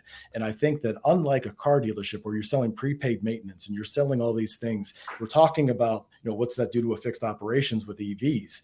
Well, the tire sales go up because it's more weight and all the other things that we've been talking about. But I don't think that we're talking about the in-home maintenance of these EVs, if you have a solar panel powering that, or I almost think that car dealerships have to become, I know that Ed's already a mobile service dealer, but that mobile service dealer could also be an electrician that's installing these things, maintaining them every 12 months, like a generator. I think there's a whole lot of other business opportunities that don't currently exist that will morph out of this. Ed, you're in Florida with a big dealership. You're doing a lot of EV business. I think Florida, I believe last time I checked, was second in the country. And you're in a high volume dealership as well. And a big part of what you do, and you've come up through fixed operations, your thoughts on potential EV bottlenecks? Well, Brian he's hit the nail on the head. We got to help our customers with their at-home infrastructure. The infrastructure isn't out there to what it needs to be yet. And I'll circle back to that in just a minute. But the at-home infrastructure, if a customer leaves their home every day with a full charge, their dependency on the public infrastructure is much less. And Tesla's got the best infrastructure out there. We all know that. That's one brand and only works on that brand. The other infrastructure has got to go across all brands. And so the likeliness of those things being available when we need them is a lot less likely. So we got to be less dependent on the public infrastructure. Then as we go into that, and Rivian's got them, GM's going to release a Silverado here soon. Ford has its Lightning. As we bring more and more trucks into the marketplace that are EV, people tow things with their truck. And now we're going to block up more than one charge station while we're charging our vehicle because we got a trailer attached to it because nobody's going to want to disconnect it. So we got to create an infrastructure with longer parking spots and whatever else. And we'll see that at some of the truck stops, but we got to do that in the public as well. We got to be able to address those things. But more than anything, the big bottleneck is helping and having dealers that can help the customer with their at-home infrastructure. Love it. Steve Greenfield, do you want to comment on that? No, I think I'd characterize it very, very well. It's one thing theoretically to say we're going to have much more chargers out there, many more chargers out there, but I mean the actual practicality of this one-to-one mapping of parking spots and stuff is you hear horror stories all the time that chargers that are on my app either aren't available because there's a back of vehicles or aren't working that particular day. So a lot of these logistic challenges still need to get worked out. And the speed of charging, I think, is critical too, because you can fill your gas tank up in a few minutes. You can't recharge your electric car in a few minutes. So until that speed comes along, I think that'll be a big factor too. Ed, going back to the retail side on the speed, of the charge, I know there are a lot of requirements on the OEM side, in terms of the charge. You have to deliver the vehicle back to the customer. Talk to us about that and that rapid charging and the state of that. there's a lot of noise, negative noise, because of what Ford's requiring the Ford dealers to do. I'm in 100% support of it because I know the customer that I'm selling to is most likely a first-time EV buyer, and they don't have that home infrastructure. So I can't deliver that vehicle with a 40% charge. And people have waited years. I waited 17 months to get my Lightning. We've waited forever to come get our vehicle. I get an email from the manufacturer when the dealer gets the vehicle.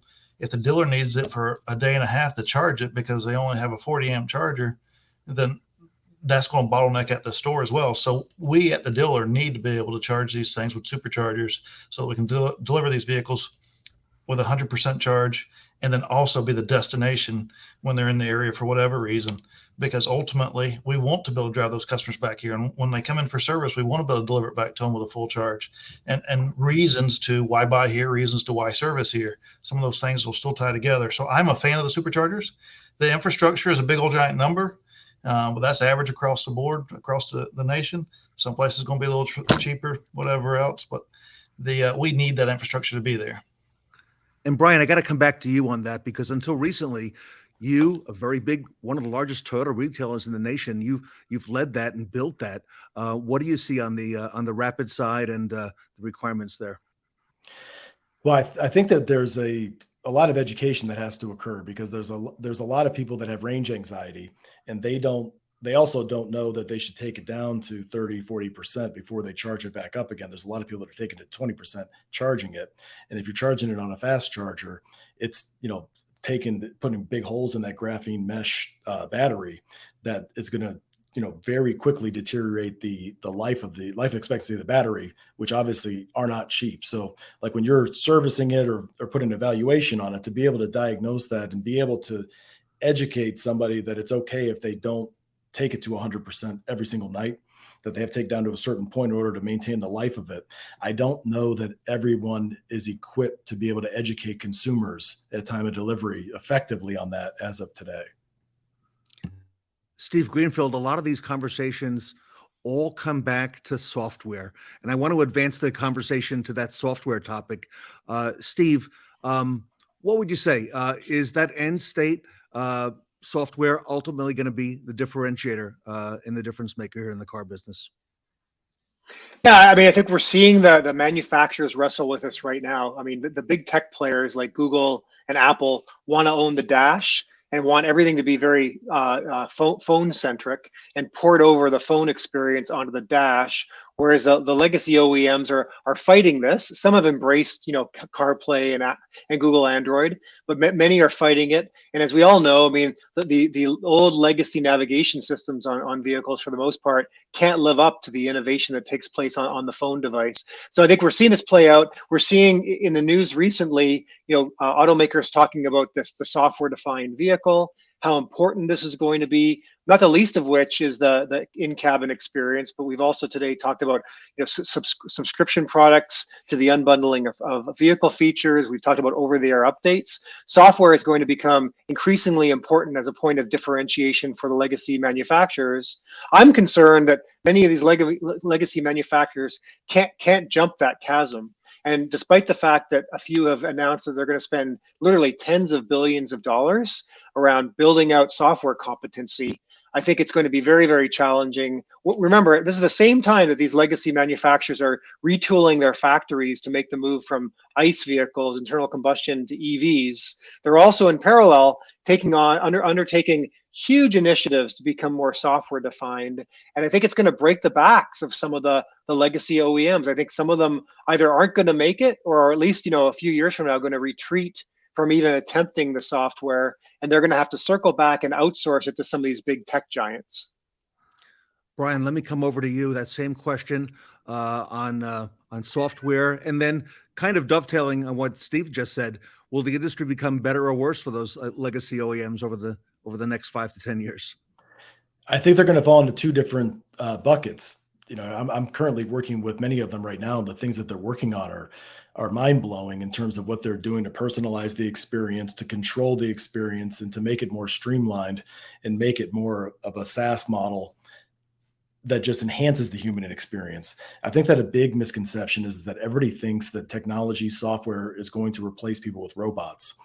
And I don't think that I think it's actually the opposite of that. I think it enables amazing experiences. Artificial intelligence, which I think is going to be the biggest of all these different things with Web3, that's going to be the biggest. And it's already, you see it with Chat GPT and what's happening with it. I think that what is going to happen is all the menial redundant tasks can be automated, and, specifically around check-in, ordering parts, all of those things, to be able to connect and bring the humanity back into this business so that everybody's freed up and they're locked behind a computer responding to thousands of emails and also task-based. I think it'd go back to a human interaction, very similar to the Apple Store and what they did going, from, remember the old gateway stores, to a real true experience. Ed, we're on the cusp of a lot of things happening. Your thoughts on the software and then on the legacy OEMs? And you're muted. Sorry about that. Software enhances us all if we use it properly. Let's go to the legacy OEMs. I'm not so concerned with the OEMs adapting and being able to be there because they can create partnerships and they can do various different things. I'm more concerned at the dealer level. Some dealers are going to embrace it and some dealers are not. And so it's more the legacy dealers that I'm having the concern with of the widespread of what we're going to do over the next 10 years as we adopt to EV and the changes that come. Makes a lot of sense. Steve Woessner. Yeah, I would agree with you, Ed. I think when I look at it, the OEMs, yes, I believe some of them will fail, but they all have really deep pockets. And as one vice president once said to me, we have a lot of money, we get a lot of at-bats. They have a lot of at-bats to try this thing. For most dealerships, they don't have a lot of at-bats. And I think the challenge for them, as I said, is being more comfortable with technology. And it isn't that it's going to replace you. It's that you, as an employee, have to be very comfortable with having technology as a partner in what you do. And the technology brings, like Brian just said, do a lot of the busy work stuff. Let the tech take care of that. And then you concentrate on the people stuff, the humanity side of it, where you're connecting with the customer, you're having a meaningful discussion and experience with them. I think that's far more important. When you go into a store now, especially in the service drive, they're so busy looking at their iPad or looking at their screen, trying to write everything down. Half the time you don't think they're talking to you because they're looking at the screen most of the time. And I think if you can have that automated and you can have a real conversation with somebody, I think that connection is going to be far more significant for the dealer's future success than the software. The software, that's supposed to take care of the busy work, in my opinion. Great observation. Gentlemen, fascinating discussion. Last question for today. I'll start with Steve Greenfield. I'll come over to Brian, then Ed and Steve Woessner. I'll let you bring it home. Steve Greenfield, what fundamental changes do you think that dealers need to make in their business model to be successful over the next 5 to 10 years? Yeah, so I'll say three things that I would recommend to dealers that are listening in. So one would be, just intuitively, be a student of the industry. Things are changing so quickly. You got to stay up on the news cycle right now because there are things that are evolving very quickly that are going to impact your business. Number two would be very involved and stay attuned to NADA, your state association, as well as your dealer council for your franchises. Because right now things are getting defined around the agency model, the way that OEMs and their relationship with the franchisees are playing out, as well as I said earlier, these negotiations that are going on currently between the dealer council and the OEMs around how that revenue on subscription services will be shared are very, very important decisions. And we'll look back to this era and say some of these decisions that were made have huge financial implications into the future. And then number three is, I think that it's very important that dealers stay very abreast of cutting edge technologies. And it's always hard to cut through the clutter, but I'll use Brian as an example. I mean, you look at AccuTrade, it's a groundbreaking technology for those dealers that embrace it properly and can hugely deliver incremental profit and change the processes of the store. So I think that staying abreast of new technologies that can really help in day-to-day operations is vitally important as well. I love it. Brian, same question for you. Fundamental changes that dealers need to make to their business model in the next 5 to 10 years. I think that one of the main things, once you get the actual, technologies down, and I think that the technology is going to keep on changing. So ultimately, not to steal Ed's thunder, but it comes back to culture. And if you have a culture that's agile and nimble, it doesn't matter what changes come with the technology. Like Steve was just saying, the appraisal business hadn't changed in a long, long time. The leasing business in 0203 used to be a very complicated thing. And then Lease Link, Lease Profit, Market Scan came out, and it was just a couple of clicks. And then the skill set changed for that particular position. And I think that over the next 5 to 10 years, every single position will be redefined like that in the dealership, all the way up. And it's going to come down to leadership. It's going to come down to mentorship. It's going to come down to having a leadership pipeline that's clearly defined, just like the best dealers do for technicians, for every position in the dealership, because people want to be empowered. This next generation, these millennials and these Gen Z, they want to be empowered. They want to be enabled. They want to be trusted. And the skill set that got all of us to where we're at are not going to be the skill set for the next generation. You're going to have culture training. You'll have, and some of the best OEMs are already doing that, leadership training. You can't just be task-based and just manage this, and I'm one-dimensional, and I'm not going to be growing, developing, leading others. I think that's the biggest transformation. When the technology takes care of the jobs itself, the only thing that's left is leadership, development, coaching, and culture. Wow, Brian, well said. Ed, I think this question was designed for you. Well, we could tie it because I'm a fixed guy or whatever else, but let's fast forward 10 years, and I think our customers are going to be less dependent on brand or less focused on brand, and they're going to be focused on what the vehicle can do. And today there's different things that sets them apart or whatever else. So it's going to evolve to what's the difference with experience? What's the ownership experience like? And that's where fixed can really affect going forward, with mobile service, with pickup and delivery, with making it convenient for a customer to own your brand vehicle. The inconvenient ones, we're not going to be so brand loyal. So think about the difference between why you shop at Walmart and why you shop at Target. You can both get the same product, but one's going to give you a different experience. And then there's Amazon that come along with that. So it's experience that I think is going to set it apart. As Brian said earlier, there with culture is what drives it. Thank you, Ed. Steve Woessner, I'll give you the last word for today. Yeah, I would say if you listen to the things that the three guys have just said, the complexity of this task is beyond one person. So it can't just be the dealer deciding this. You really need to take the time to put the right leadership team together in the dealership today to be prepared for these things, so that you have somebody looking at this and somebody looking at the industry and somebody looking at different parts. But having that coordination between your leadership team and having the right people on that team, I think will give you a huge leg up if you can do it now.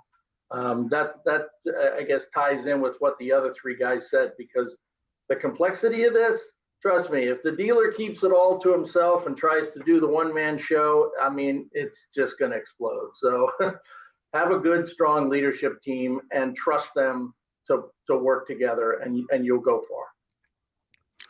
There it is, everybody. Some of the best minds in the business. I want to thank Steve Greenfield. I want to thank Brian Kramer, Ed Roberts, and Steve Woessner for being here today. Powerful conversation, gentlemen. Amazing points, and one of the best panels I've seen here at the Roundtable. I want to thank them all. The acceleration of change in the auto industry panel here today at the Fixed Ops Roundtable.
True Warranty's claims department is best in class with all techs ASE certified. Claims are handled according to the policies that you define. Prompt response times and direct communication with our techs ensure that your service departments are always happy.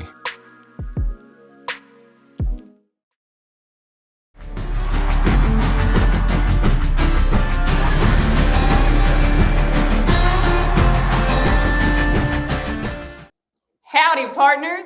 I reckon it's time to place your vote for the Best Practice Awards. Take a moment now to scan the QR code on your screen to vote for the Best Practice Awards that will be announced at the end of day 4. Remember, every vote counts, so make sure to vote for the 5 speakers or panelists whom you think are the best and brightest speakers on the Fixed Ops Roundtable. And don't forget, you can only vote once.